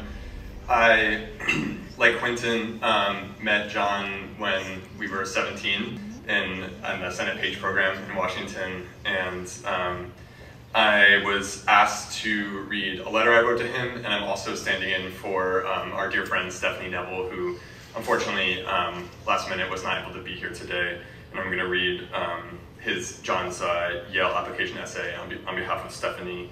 I'll first say that I have heard that whenever I had one of my long Skype catch-ups with John post-paging, that his family knew that he was going to be very, very late for dinner, that they were basically not going to see John all night because we were going to talk so long. And hearing everyone speak tonight, it seems like I'm probably not the only one who had that experience with John. So in honor of that, I will actually try to keep it short and just read the words from the letters. So for those of you who know Stephanie, now you can imagine I'm Stephanie Neville, and I'm reading John's application essay to Yale. I wish I had an algorithm for life, an equation or a method or something I could use to tie together everything I've done and the choices I've made. I wish I had a cute, generic little story I could use on a college application that could glue all the pieces. Perhaps something like, I use a Rubik's Cube, an analogy, or how playing the harp transcends my material existence, or how observing a spear of grass for hours taught me to put everything into context. But I don't. I hate Rubik's Cubes. The only time I've been near a harp is when I went to Ireland this summer, where they're kind of unavoidable. And Whitman was the least favorite part of my summer reading, though I have a feeling I'll come to appreciate him down the road. I found 3 words etched on a steel plate in an Irish craft shop in Dublin that I think provide the only working explanation of who I really am. I was doing some shopping for friends as the 2-week student exchange program last summer came to a close when I saw the Irish Maid sign. Amor vincit omnia, sorry for my Latin. It read, having taken Latin throughout high school, I was familiar with the phrase. It had always inspired me, but seeing it etched on a steel plate, simply, starkly, was stunning. I asked the shopkeeper how much the plate cost, but the answer I already knew wouldn't really matter. Love conquers all. Is about the only way I can quantify my life. I have never followed a formula or an algorithm for the things I've done. I did not get involved with student government, speech, debate, academic term, or found 2 clubs of my own as part of an elaborate plan to look good on paper. I did not start my newspaper when I was 10 or become a kids reporter for Time magazine as a means to collegiate and 8 years, as a means to some sort of collegiate end 8 years down the road. It was because I love these things, to read, to write, and to research. And I certainly did not spend 5 months in Washington as a Senate page, which involved going to sleep at midnight and waking up at 5 a.m. every weekday morning under duress so I could put it on my resume. No, and even if my parents had known all that this might be beneficial down the road, they wouldn't have insisted anyway. My parents have never made me do anything I did not want to do, ever. I wasn't pushed into getting good grades, nor was I castigated if I did not. No, amor vincit omnia. I have everything to do, and I fully invest myself emotionally into the people and the activities that I love. I used to not be this way. I used to hate the emotional baggage that came with loving someone or something so much that it hurt. But stumbling upon a quote from Mother Teresa once, I realized just how flawed that approach was. I have found a paradox, she says, that if you love until it hurts, there can be no more hurt, only love. I bought 2 steel plates, one for myself and one for my best friend. A guy who I love more than he will ever know. A person who, along with Mother Teresa, though I know he would reject the juxtaposition, breathed new life into my belief that giving your all to the people and the issues most dear to you is the only formula one ever needs. I would not have met him if not for the Senate Page program. When I visited Quentin in Utah this summer, he shocked me, as he is fond of doing, with his tenderness and his amazing heart. He hung the plate right above his bed as soon as I flew home. I hung mine in the exact same place. I love Amor vincit omnia. I love it so much because it never stops holding true. Love conquers all, and it does again and again. Love conquers me every single day.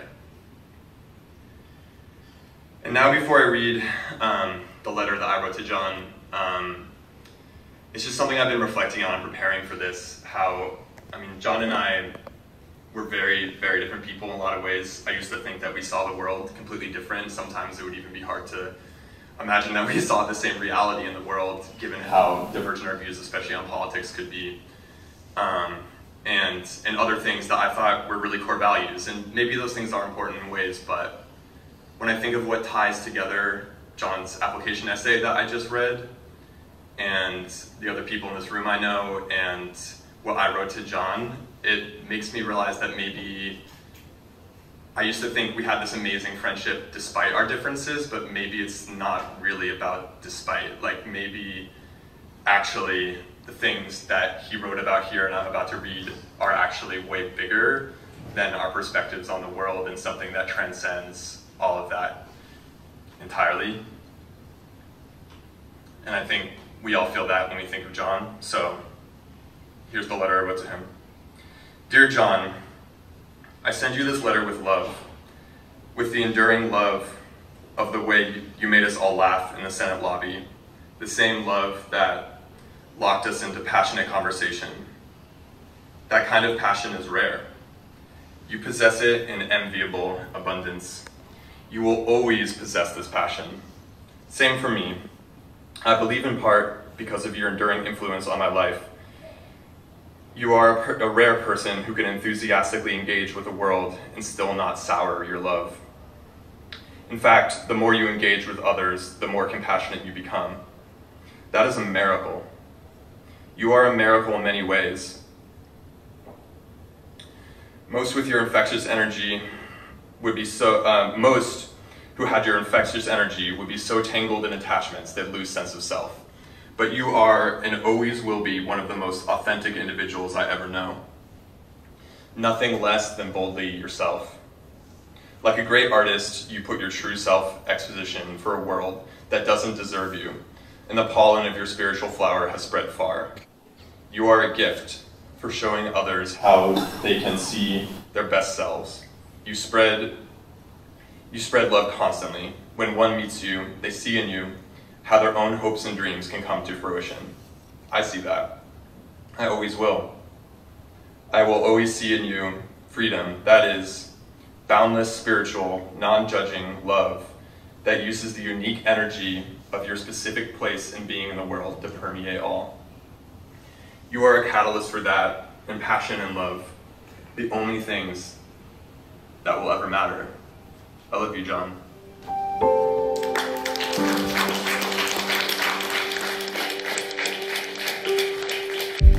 Good evening, everyone.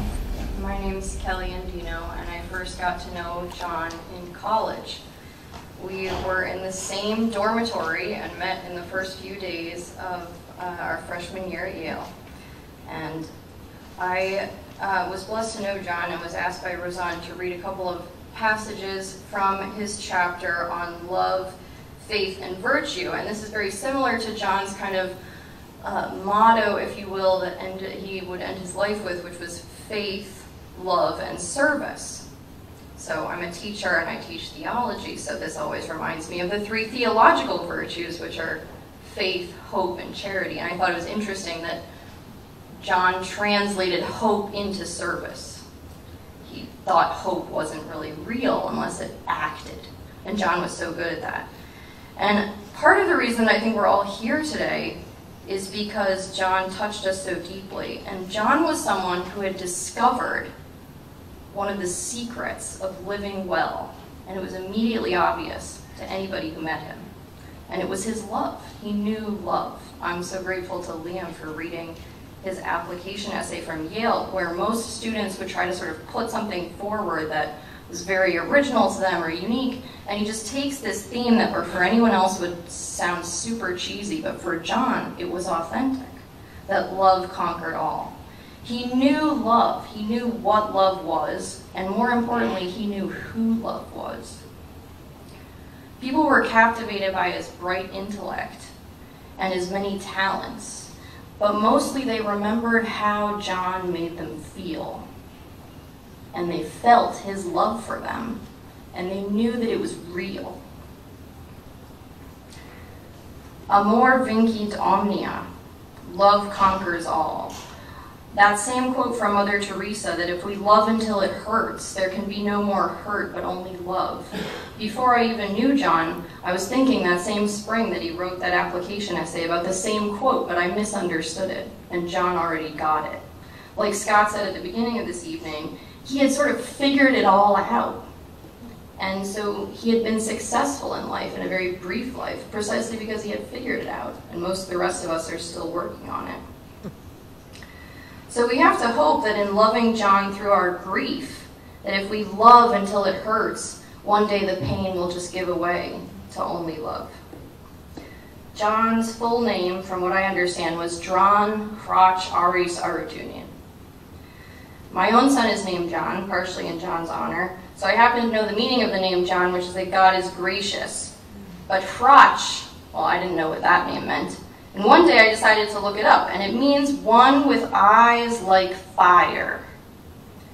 And so I think that bringing those two names together, really, that's who John was. He brought this spark of divine fire into all of our lives for such a brief time, and here we are, and we still can't forget about it. God is gracious, and God also has eyes like fire. And somehow John, in his brief and beautiful life, brought these two things together. I think of how the Song of Songs talk about how love is as strong as death. Love is, in fact, stronger than death. And so John's love goes on beyond death, where he joins love itself. Amor vincit omnia isn't exactly in the Bible, but it's very close. In 1 Corinthians chapter 13, where St. Paul writes that love never fails, that faith, hope, and love remain, these three, but the greatest of these is love. So John had a successful life. He knew how to love. He took off way too soon, in my view, but it's not up to me. And so I thought I'd read to you a passage where he defines success. As my husband earlier observed, John was always rooted in the particular, so it's very hard to find passages in his writings where he kind of just observes things in a broad and general way. But he got stuck on an airplane over the Atlantic sometime in 2012, and he must have been bored because he was writing something on an Air Berlin air sickness bag. And he wrote in a broad, wide strokes that he rarely did. And he wrote about success. And here we are in the middle of New York, where everyone is obsessed with success. This is what John thought about success. He writes, "Our success is not and cannot be defined by what we as individuals create. For whatever it is that we create, reputation, legacy, history, ideology, cities of stone, edifices, will undoubtedly and invariably fade away or fall in the end. Rather, our success as people is defined by how well we provide for the continuity, the passing on of wisdom and knowledge of truth to those who come after us. Part and parcel with this is respecting, honoring, and building upon the collective human inheritance passed down to us. It is through this careful and caring passing down of inheritance that we succeed in our fleeting roles on this earth." He saw this role of connecting the past with those to come as part of his own work, and I think he succeeded. I wanted to read one other brief passage that's about heroism. It was one of his Yale Daily News articles. I don't think John would want us to call him a hero. I don't think he'd want to be called a saint. But he was reflecting on these themes a lot, even as a very young person.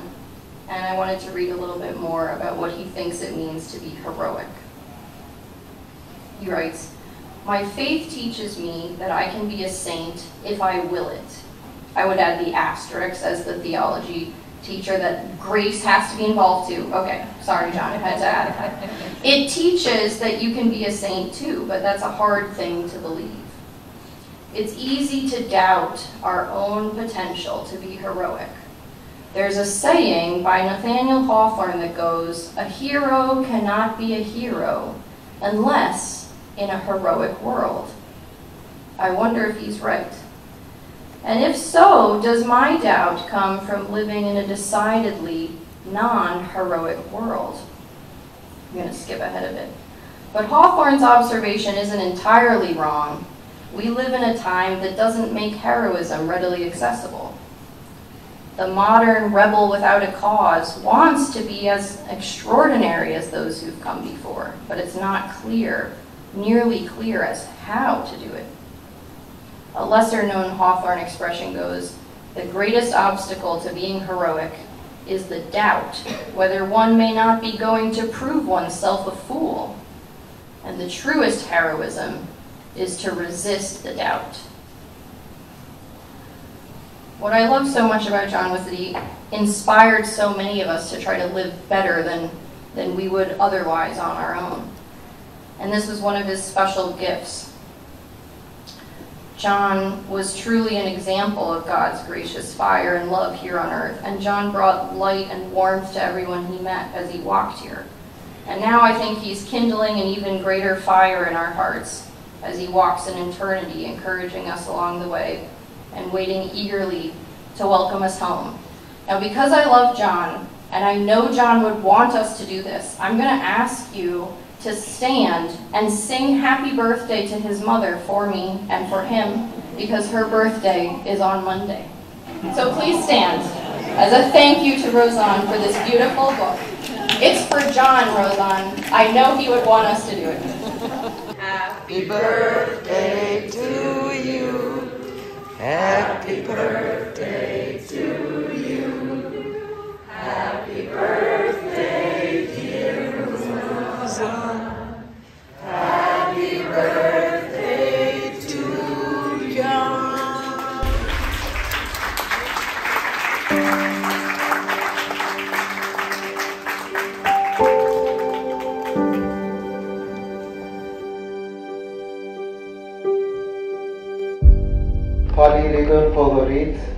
Good evening, everyone.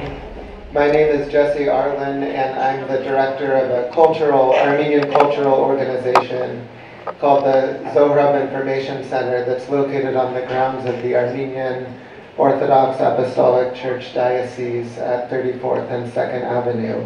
And maybe I'm one of the few people in this room that never actually met John in person, but knows him only through his writings.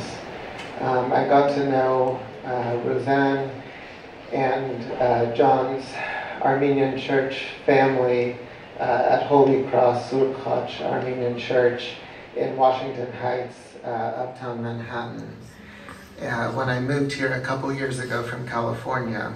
And I was honored that Roseanne asked me to speak about chapter 4, which is on identity, and in particular John's Armenian identity. And John, this section is composed of 10 pieces, 10 essays.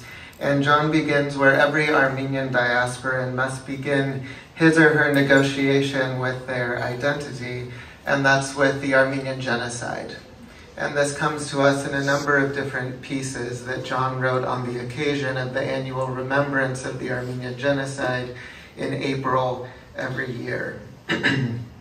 And what is striking in John's approach to this issue is that he avoids all the typical tropes, cliches, partisan rhetoric, and impersonal ideology that marks the general literature and approach to this topic. And instead we find a personal, individual, meaningful, and deeply Christian approach. And I want to read a section from one of those pieces where he connects a child, an orphan child of the genocide who he imagines with the figure of Christ. And he says, speaking about himself as a child, "How does one wrap his head around 1.5 million people having been murdered? What kind of a framework can a person, a child no less, apply to make sense of it? How can a kid realize that were he alive in what is now Eastern Turkey in 1917, he'd likely be an orphan, his mother raped and murdered? It is not very different from trying in vain to make sense of the Holocaust. Theodor Adorno might have put it best when he remarked that to try to write a poem after Auschwitz is barbaric. How can one live after the Shoah? How can one make sense of existence? But I am perhaps frightfully beginning to comprehend what it was. This year, when I attended a commemoration ceremony at an Armenian church in Trumbull, Connecticut, I heard a rendition of poet Baruir Savak's The Unsilenceable Belfry. Wheelbarrows became caskets, he wrote. In the evening, this is on Holy Thursday, in the church service, I heard an old Armenian church hymn for the first time, Mother, Where Are You? Uras Mairim. The beautiful haunting chorus sang of Christ pleading for his mother during the crucifixion. And this is performed in pitch black darkness during the Holy Night, Holy Thursday liturgy as Holy Thursday gives way to Good Friday. That Sunday night, he writes, for the first time, I would cry about the genocide. And he goes on to talk about the denialism of Turkey and how difficult this makes it for Armenians to get beyond and resolve this problem.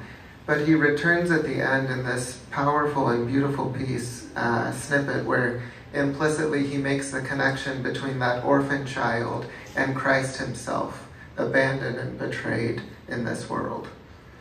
He says, whether we will remember the genocide is an open question. I will, haunted by the faces of the genocide of the 20th century. And tonight, I'll accompany my friends to the women's table where we'll remember together. We will forget politics, and we will remember the child marched into the desert by the Ottomans, stripped of a family and a home, crying out for his mother. And we will try our very hardest to forgive. In many of these pieces, John is grappling with and writing about his own Armenian identity. And again, what emerges in these pieces is, in contrast to so many approaches to Armenian identity, we don't find here a ghettoized or enclosed, self-reflective and self-facing approach, but one that views the world from the particular perspective of the Armenian, but in a way that integrates the entire world and the Armenian world together. And we find that exhibited so beautifully, and also in prose that's so characteristic of his beautiful style, in this application essay he wrote for a deacon's training program in Jerusalem. So for altar servers, deacons in the Armenian church, to go to spend 2 weeks in the holy city of Jerusalem, where Armenians have a sixth of the ancient city in the ancient Armenian quarter. And listen to how he starts his Armenian application to this training program to be read by Armenian priests. And in a typical essay, you'd expect, we're going to start with an Armenian quote or some great Armenian writer or something like that. But look how John starts it, who's integrated already the Armenian with the rest of the world. Intimations of immortality from recollections of early childhood may be William Wordsworth's most insightful and devastating work of poetry. The English Romantic poet begins with an account of what may be called his own fall from grace. There was a time when meadow, grove, and stream, the earth and every common sight, to me did seem apparelled in celestial light, the glory and the freshness of a dream. It is not now as it hath been of yore. Turn wheresoe'er I may, by night or day, the things which I have seen I now can see no more. As children, we are born with the capacity to envision the world beyond its material borders. Nature and time are infused with meaning, and imagination allows us, before we have learned much of anything, to begin to grasp the moral dimensions of the universe we inhabit. But this inner awe is not a static characteristic.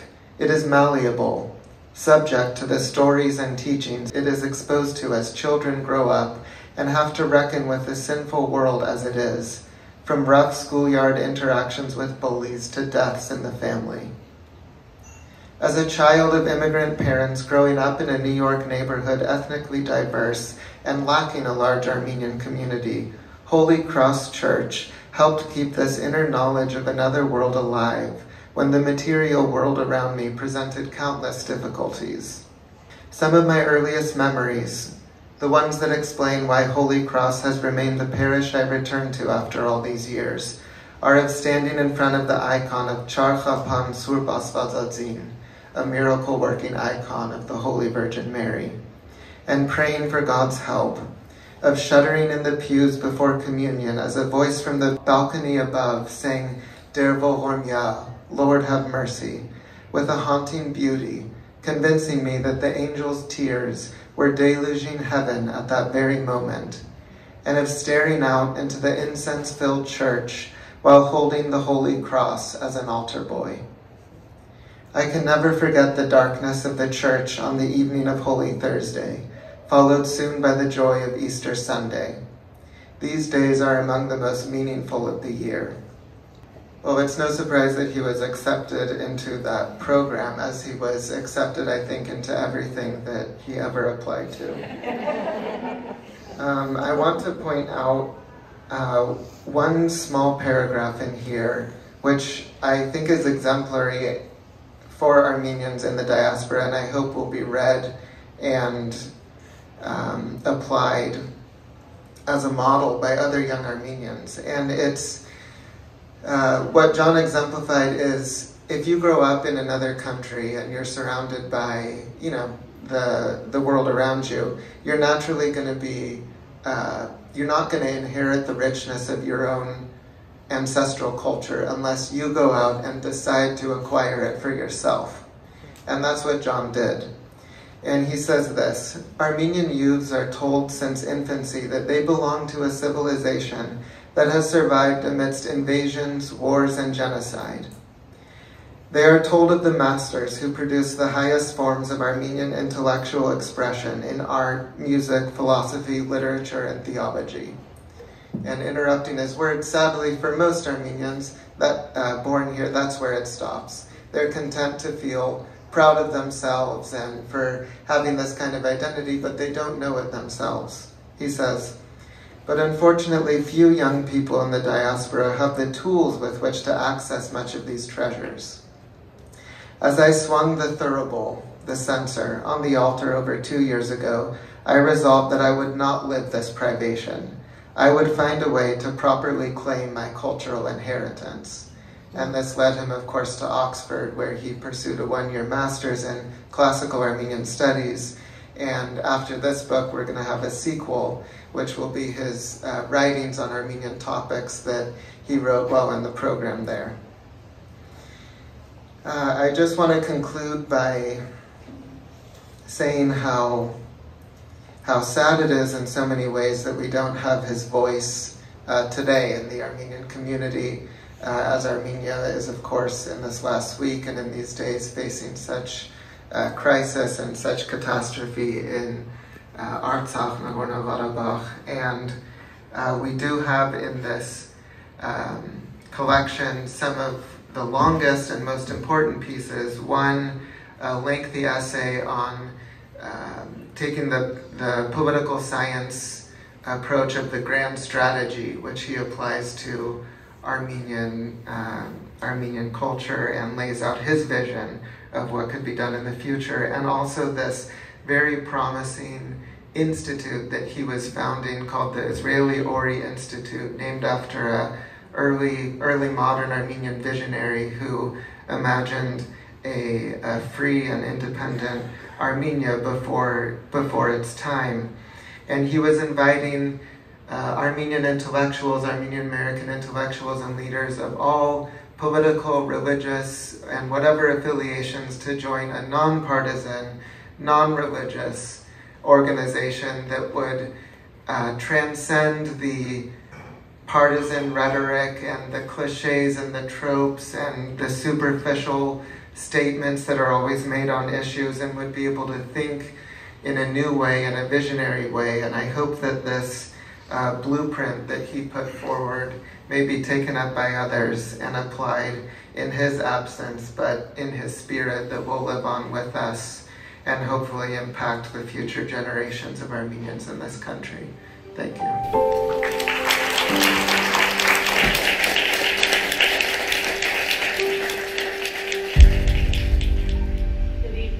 My name is Sharon Shakijan. I'm at Yale. I'm a professor of emergency medicine, and I wanted to thank Razan for the opportunity to talk about John tonight.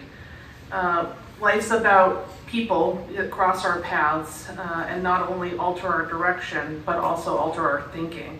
And John was certainly one of those people, as we've heard tonight. I wanted to tell you the weird story of how I met John on the Yale campus. It was kind of a dark and snowy evening, and Georg, who's now my husband, and I were walking right near Jonathan Edwards College, where John was a student. And we crossed the path of Eric Sarakian, who was John's roommate at the time. And Georg and I were speaking in Armenian, something that we don't do that often, actually, so it was a little strange. And Eric turned around and he said, "Are you Armenian?" which was kind of an obvious question. And about 2 days later, I found myself, I think Georg was gone at that time, at their apartment. And John and Eric served us dried fruits and nuts and Armenian wine, and we sat underneath the flag of Artsakh that was on the wall. And it was really striking, I think, at the time, how John was only 20 probably at that time, maybe even 19, but he was like an old soul, an old man. And like Kelly said, he had really figured it all out already. We became really good friends, and like Kayla described, his identity really impacted life on the Yale campus. Our friendship became the basis for the formation of the Yale Armenian Student Network, which is cleverly entitled Yan, Y-A-N, which is the ending of every Armenian name. It means son of. And that really has provided a place actually for Armenian students to feel welcomed, to feel that they have a community if they were to come to Yale. And it was such a strategic thing to do, and John set that up in his wisdom. Yale was an important stop for John, and several years after I met him, I became a fellow actually at Jonathan Edwards, where he had been a student. And that's provided me with so many interesting connections and opportunities, and I think about him all the time. I'm there almost every Thursday night. John and I met at the Yale Club, as I think many of you had described. We had dinners here with Razan and with Adis, and also with Margarita. And because of that, to this day, I think we've retained those connections. And so he was so strategic even about the introductions that he made, and I think we've heard that several times tonight. This week would have been a really dark week for John with the subjugation of Artsakh. Part of his life work and the work that he charged us to carry on was really to ensure the liberation of Armenia permanently, whether it's Artsakh, Syunik, Armenia, all areas. And Jesse touched on this a little bit. In 2018, he wrote letters to those who he considered Armenian intellectuals, and he invited them to try and sustain Armenian identity and the liberty that Armenia had enjoyed for just a few short years at that time. And this institute was to be called the Israel Ori Institute. And Jesse talked about that a little bit, so I'm not going to really quote it, except to say that he really wanted to expand this just beyond being Armenian and to bring this sort of lessons that Armenians had learned to the world, which was really remarkable. And in doing so, he had really laid out this blueprint that Jesse talked about, and I actually had written down that word blueprint before he had come up here to speak. And so it's really remarkable that really all these issues that we've been puzzling over the last few years since 2020, John had already written about many years ago in 2018. John really had sought out to kind of improve the lives, and in the letter that he wrote, not just of Armenians, but of the billions in the world, he said, and he really thought that everybody could really profit from this institute. And so I think some people talked about John's name and the origin of it, but his last name really means resurrection, and really that sense of resurrection of the Armenian identity was in him. So who was John? His identity is really defined by those he chose to surround himself with, not because he took on our personalities, but because he saw our essence. And he really amplified everybody's mission, gave them direction. His identity is reflected really in all aspects of the work that we've heard about tonight. And he lived his life by principles, and I think we heard that echoed several times. He was an acolyte of free speech, he was a humanist, he was an advocate, he was an Armenian, he was an American. And like you all, I was so discouraged by the loss of John, but I'm also newly comforted by all the blueprints that he left for us in this book. You know, whether it's the social issues that face us, the Yale Armenian Network, the Israel-Ori Institute, the Scala Foundation, the Yale Political Union, the Federalist Party, the pro-life movement, the Mukatarian Monastery in Venice. And I'm sure, I haven't read the book yet, but I am sure if I read it, there will be something about this. He really laid down all the work that's ahead of us. Abigail Adams Institute, everything. You know, John's work lives in all of us. And I love what Eduardo said about his characteristics really remaining constant, because you can see none of us spoke to each other before today, at least I think very few of us, but we've all really highlighted all of the same things about John. And like Margarita, sometimes I hear his voice. And I think, you know, what would he say? What would he say this week? And there's really no other way to sort of make sense of this sort of preternatural wisdom that he had, other than to say that somehow he was pre-programmed. I remember once asking Razan, you know, how did she raise such an amazing person? And I think it took her about a second, and she said, no, I think he came that way. She said, it really wasn't anything I did, to be honest with you. It's true, right? Absolutely. Yeah, I remember that response. And so I really wanted to say thank you, you know, for this opportunity to revisit and reflect on everything that John wrote. Oh, sorry. But most importantly, what I really wanted to do was to give ourselves a chance to really recommit to the blueprints that he put in front of us, and to realize that what lies in front of us is not just reading his work, but enacting all of those blueprints. So thank you all.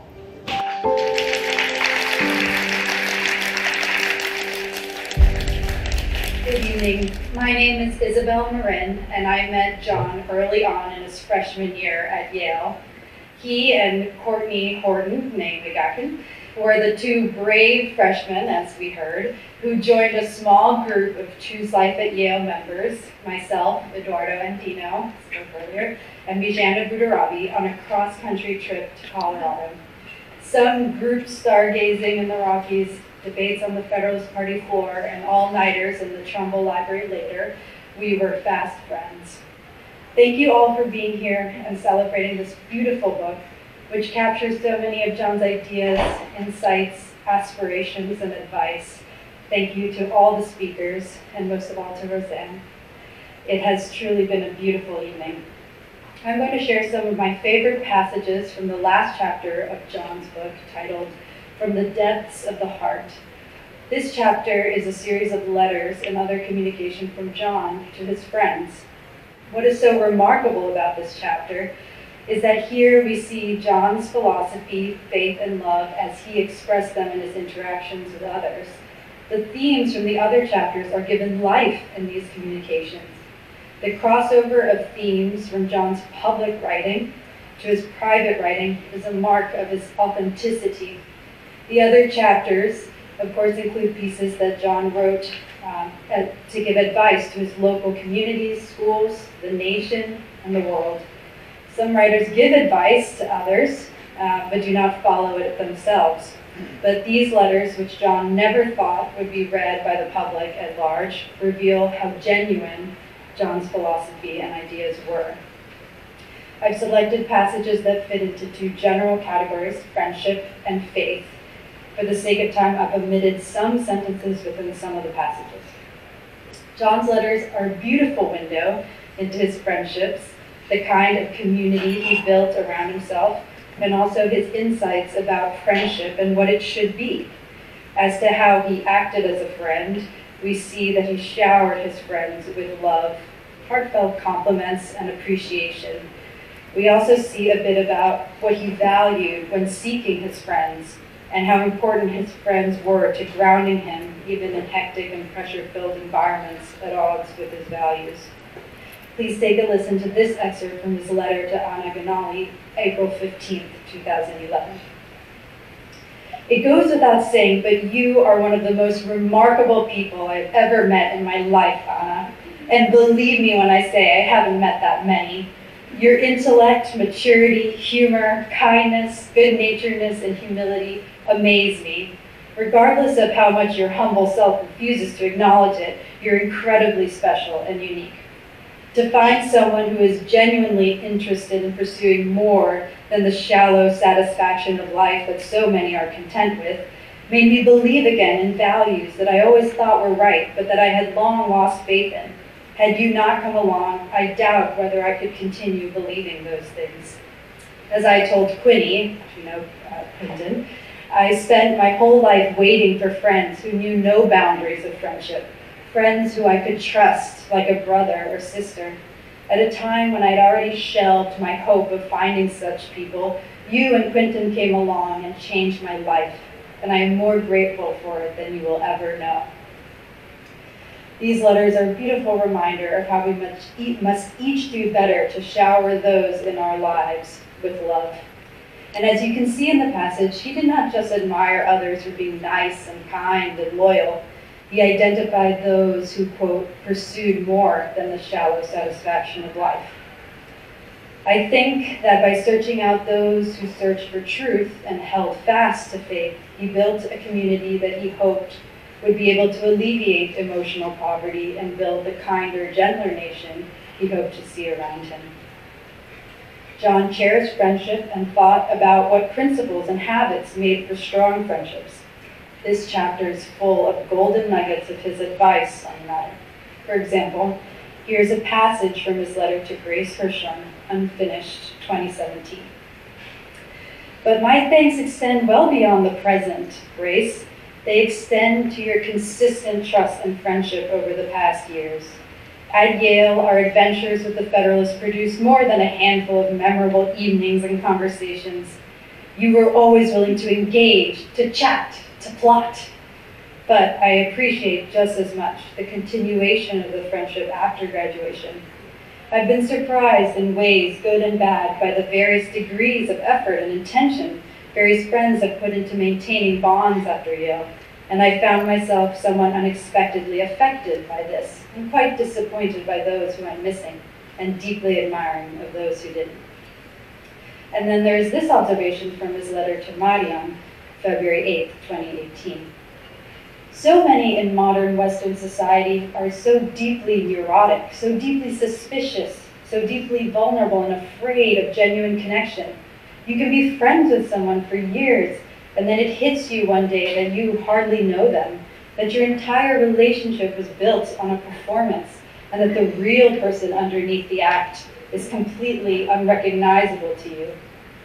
In Italy this summer, I started reading a German-Korean philosopher who writes that even as Western society has gotten more efficient, more transparent, and more open, we are more lost than ever when it comes to understanding ourselves and the people around us. And finding people who don't fit this mold has been, in my experience, exceedingly difficult to do. Second, the theme of faith was not just one for his public writing. His personal letters are infused with his knowledge of Christianity, his reflections on how God has touched his life, and his deep faith in God. Listen to this delightfully exasperated but movingly insightful observation from John in his letter to Isabel Marin, number 2, Easter Sunday, April 1st, 2018. The question of the existence of God, particularly when it is cavalierly raised, is a maddeningly frustrating one. This I find to be so because, setting aside all the philosophical proofs, historical analyses, and theological pronouncements, a faithful heart is forged in hundreds, if not thousands, of moments of varying length and importance. Moments which an atheist might call recurring episodes of confirmation bias, but which I know to be moments when the divine curtain lifts ever so slightly off the ground, to give a momentary glimpse of what awaits on the other side. This constellation of moments may include encounters with art, with fellow men, or with the voice of Christ himself, emanating from the silence of the depths of the soul. To attempt to convey all this to a given interlocutor, demanding answers in a minute, hour, year, or lifetime is an impossible task, more difficult than the most complex of formulas or theories, to say nothing of doing it convincingly. The strength of his faith and love of God is revealed in sublime relief in the letters that he wrote during his illness. To me, his faith during that time was heroic, and I chose some passages that exemplify the beautiful strength of his faith during that time. After John describes being diagnosed with cancer, he writes this in his letter to Mariam, February 8, 2018. As I attempt to figure out why this happened and what role this will play in my life, I am also trying to listen more intently than ever to what God wants in this and out of this situation. I have realized quite suddenly and horribly the extent to which everything, and I mean everything, totally hangs on God. This was true always, but I feel the truth of it now in a way I couldn't comprehend even a month ago. Gone are the concerns about law school. Gone are the concerns about what the distant future will hold. I am simply praying and hoping for the strength to know what to do each day and to make the correct decisions with my folks. Even that is very difficult because each decision could have life-altering implications. And even as I grasp for meaning and understanding about why this bizarre situation is now suddenly upon me, I am made hopeful that God has a plan for this as well. I am hopeful that he will give me the courage and strength I lacked before, the courage to make consequential decisions about what my life is to look like, so that it best serves him. Already more than ever before in my life, I feel utterly, completely, radically attached to him. And though the coming months are bound to be scary and difficult, I know that he is what everything is about. Later in the letter, we see how his deep faith kindles and fires his love for others, as we saw beautifully illustrated by Kelly before. The fusion of faith and love in John are remarkably captured in this letter. I always knew that were I to get married, I would sit down my fiancée long before the big day and make her a promise. We are going to have an extraordinary life. By this, I would explain to her, I meant a life that was decisively unconventional by today's standards. We would be going to the most interesting places, meeting and befriending the most fascinating people, doing the most spectacular things. I would tell her to brace for a life full of adventure, of travel, of intellectual engagement. I would say that we were forming a lifelong team and that we would be bound to support each other in our personal goals and challenges, in our joys and hardships. And I would pledge to do everything in my power to be the kind of husband that always put her, the family, and most importantly God, in the center. I would pledge that if these three things ever came into conflict with what I wanted to do for my own ambitions, my personal goals would take a back seat immediately. I have always believed that all of civilization rests on the strength of women. They are the protectors of our hearts. I still believe this, and it is this same extraordinary life that I am offering before you now. The drama, the risk, and the adventure is just kicking in a little earlier than I had planned. One of my favorite men in the 20th century, and indeed in history, is Saint Pope John Paul II. His personal motto as Pope was totus tuus, which means totally yours in Latin, and references our Blessed Mother, Saint Mary. The Pope, along with innumerable people throughout time, have consecrated, entrusted, and devoted themselves to Mary, the Mother of God. Totally giving oneself to Mary is a beautiful way of totally giving oneself to Christ. I absolutely love that the Pope chose this as his motto, and I pray to the Blessed Virgin that she pray to Jesus in order to make me increase in love for him and to draw near to him. And tonight, as I finish this and head to bed, I will thank God for giving me the courage to write to you. I will pray for both of us, and I will say again to Mary and her son that I am totally theirs. If God wills it, and if you give me the chance, Mariam, then second only to God and your namesake, I will be totally yours too. Who is not moved by the fire of his faith and of his love? As John said in an earlier passage, so many of us are too afraid and suspicious to let our hearts burn with the fire of love for others. But John had that fire in abundance for his friends, family, and all those he loved. Part of why we miss John so much, I think, is that we miss the heat of his love for us. It's the gaping hole in our life of a person who loved us. In a way that is a bit self-centered, isn't it? But it is the lesson that Jesus is always trying to teach us. And it is what John exemplified. It is a call to love others and shower others with love.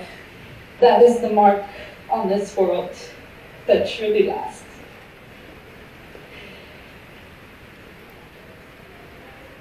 I will turn then to the last selected passage. It is from his letter to Isabel Marin, number 3, February 27, 2019. I write from what I can only describe as a very small, dimly lit clearing in an otherwise perpetually dark and unforgiving forest.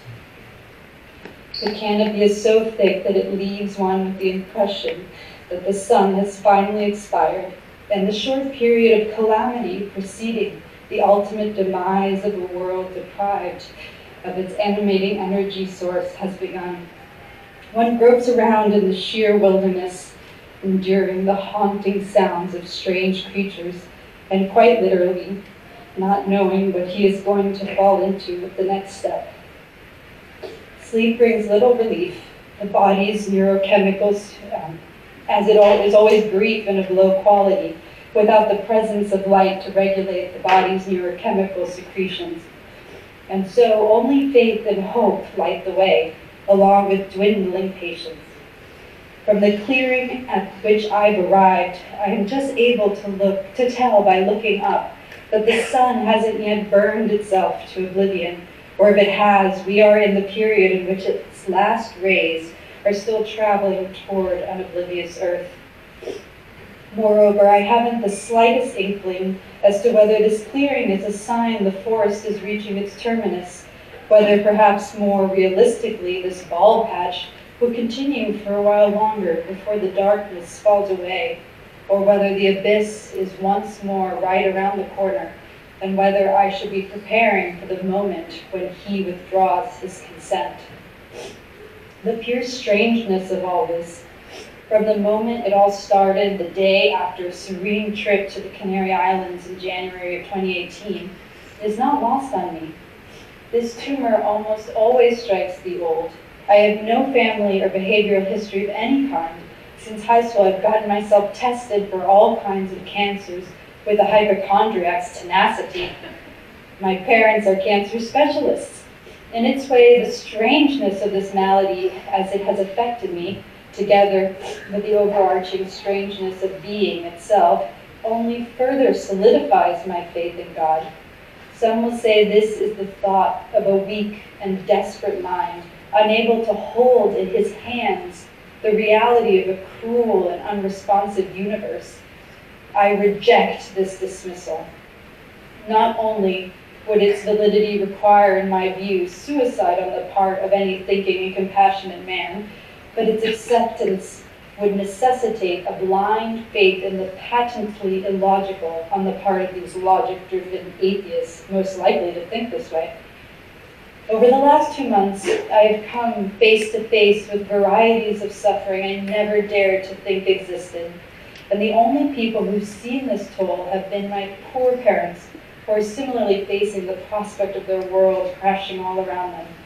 In some ways, I'm sure their suffering is even greater than mine, but even they cannot comprehend the extent of it, just like I likely can't comprehend all of theirs. To be utterly stripped of, quite literally everything, almost overnight, builds your character. But in its strangeness, this suffering has not only solidified my belief in God the Father, but has brought me so much closer to Jesus, his Son, the Holy Spirit, and Jesus' Blessed Mother. They are ever present in my consciousness in a way I have never before experienced, even compared to last year when I first perceived a deepening relationship. It is an exaggeration, though, just barely, to say everything was taken away. I am so blessed to have the family and friends I have, and I thank God every day for faith as well, without which I surely would have collapsed in the forest a long time ago. As to the future, no doctor would look at this situation and offer a sunny prognosis, but without knowing what's to come, I am simply grateful for being not where I was a few weeks ago. Interestingly enough, I am far less fearful of death now than I was when perfectly healthy. Perhaps because I haven't absorbed the magnitude of what may come. Still more likely, perhaps, the situation is like being in the thick of war, when all fear usually dissipates and man becomes totally fixed on what is placed in front of him in each moment and how he must act.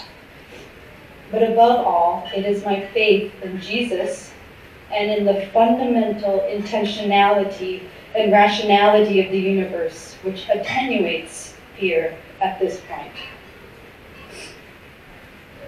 Dante, in his Divine Comedy, starts in a forest, a dark forest, and slowly works his way to the light, to Paradiso, or heaven.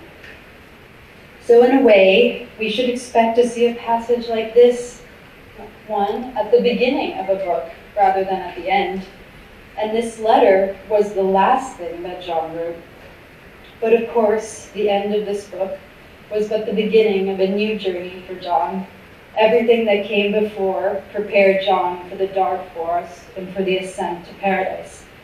John was, of course, intimately familiar with Dante's Divine Comedy. We even see it referenced in this book and other letters and writings. Given that familiarity, there are 2 points of contrast with Dante's journey through the dark forest that I find particularly revealing. As a reminder, here is the beginning of the Divine Comedy. Midway through the journey of our life, I found myself in a dark wood, for I had strayed from the straight pathway to this tangled ground. How hard it is to tell of, overlaid with harsh and savage growth, so wild and raw, the thought of it still makes me afraid. Death scarce could be more bitter. First, Dante says he found himself in the dark forest because he had strayed from the right path. He eventually gains the assistance of Virgil to guide him out of the forest and toward the light up to the, quote, delectable peak, the origin and cause of every joy. John, by contrast, finds himself in a dark forest as a result of intense physical suffering, a cross that God asked him to bear, rather than a cross of his own making. Fittingly, then, he needs no Virgil. He is his own Virgil. His way is lighted, he says, by faith and hope, and he gains strength, he says, from family and friends, and above all, his faith. Without that, he says, he would have collapsed in the forest. One more interesting departure from Dante. In the words of one translation, Dante says that, by the mere thought of the dark forest, my terror is renewed. Terror. He says also the forest had pierced my heart with fear. When Dante sees warm rays of light ahead, he felt some calming of the fright that had allowed the lake of my heart no rest while I endured the long and piteous night. But in John's telling, he has little fear. The light that calms, that gave him hope and peace, he already had within him. In his words, that light was his faith in Jesus and in the fundamental intentionality and rationality of the universe. Dante had a long and arduous journey ahead of him in the Divine Comedy, but John's journey, we can be confident, was a short one because he already possessed the guidelights of hope, faith, and love. That is fully evident in this beautiful book, this magnificent compilation of John's writing. And it is that hope, faith, and love that John and this book inspire us to carry on and live fully. And as has been brought up before, John quotes earlier in the book Mother Teresa in his Yale application essay. "I have found the paradox," she says, "that if you love until it hurts, there can be no more hurt, but only more love." Loving John, as all of us in this room know, can often hurt these days. It hurts because we miss him, you love him, you miss him, you cry, and then the very same love comforts you as you remember his love for you and remember that he is still with us in the communion of saints. I found this book in particular to provoke that cycle. When I first opened it, there was a lot of hurt and tears that came flooding back. Missing John, thinking of what he would be doing right now, wanting to talk to my friend and laugh with him. But then reading this book brought back many memories of his joy and love, and also taught me more about his life, experiences, and thoughts. Being immersed again in his presence and love made the hurt subside to leave us with only more love.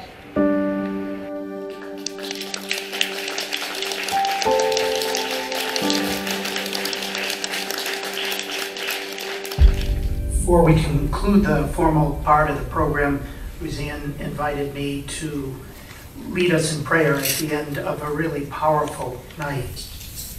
My name is Father Roger Landry. I'm the chaplain of the Leonine Forum here in New York City, and that's how I got to know John the last year of his life. In the Catholic liturgy that John loves so much, one of the high points is when we say this prayer: "It is right and just, our duty and our salvation, always and everywhere, to give you thanks and praise." And so as we conclude this program tonight, we give God thanks and praise for the blessing he bestowed upon us and allowing us to come to know John in his 26 years in life. All the graces he poured into his mind and into his heart. He searched for gold. He found gold. He loved gold, and he sought to share that treasure with us. As we've heard a couple times tonight, that gold was amor vincit omnia. Love conquers all. First, that love of God. Neither death nor life nor anything in all creation can separate us from the love of God in Christ Jesus our Lord. St. Paul wrote to the Romans, and John received very deeply. But it wasn't just that theological insight, it was the way that he enfleshed that truth. And that type of love lived conquers even death.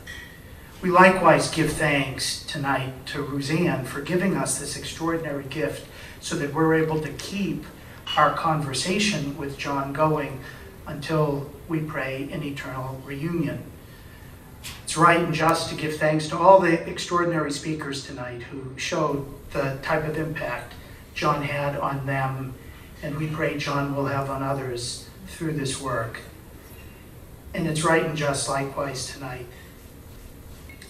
to remember the fact that death for a Christian who lives and dies in Christ is just a change of address. Life is changed, not ended.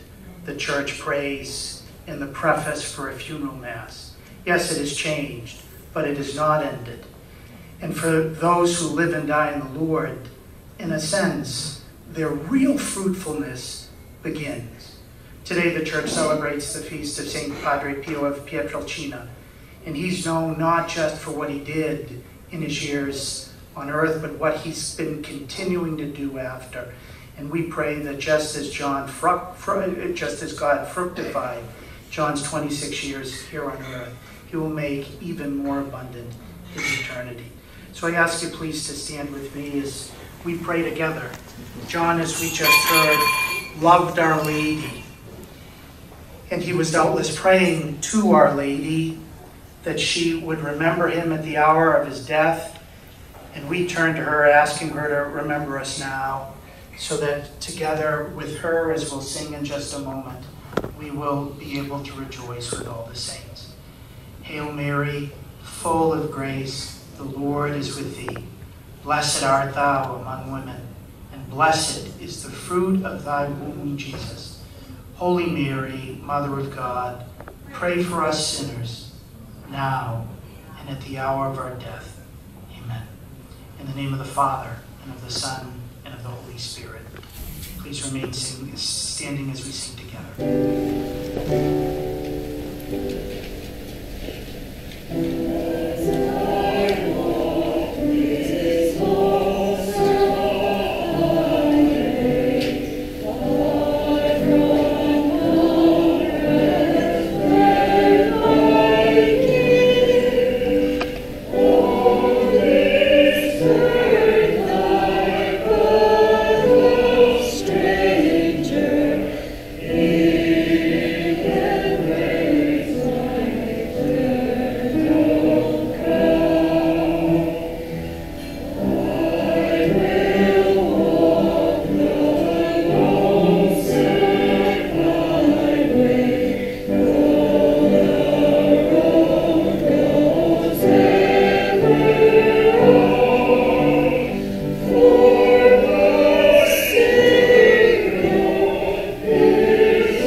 Artist Aroutiounian to make this evening even more beautiful by his beautiful songs. Thank you.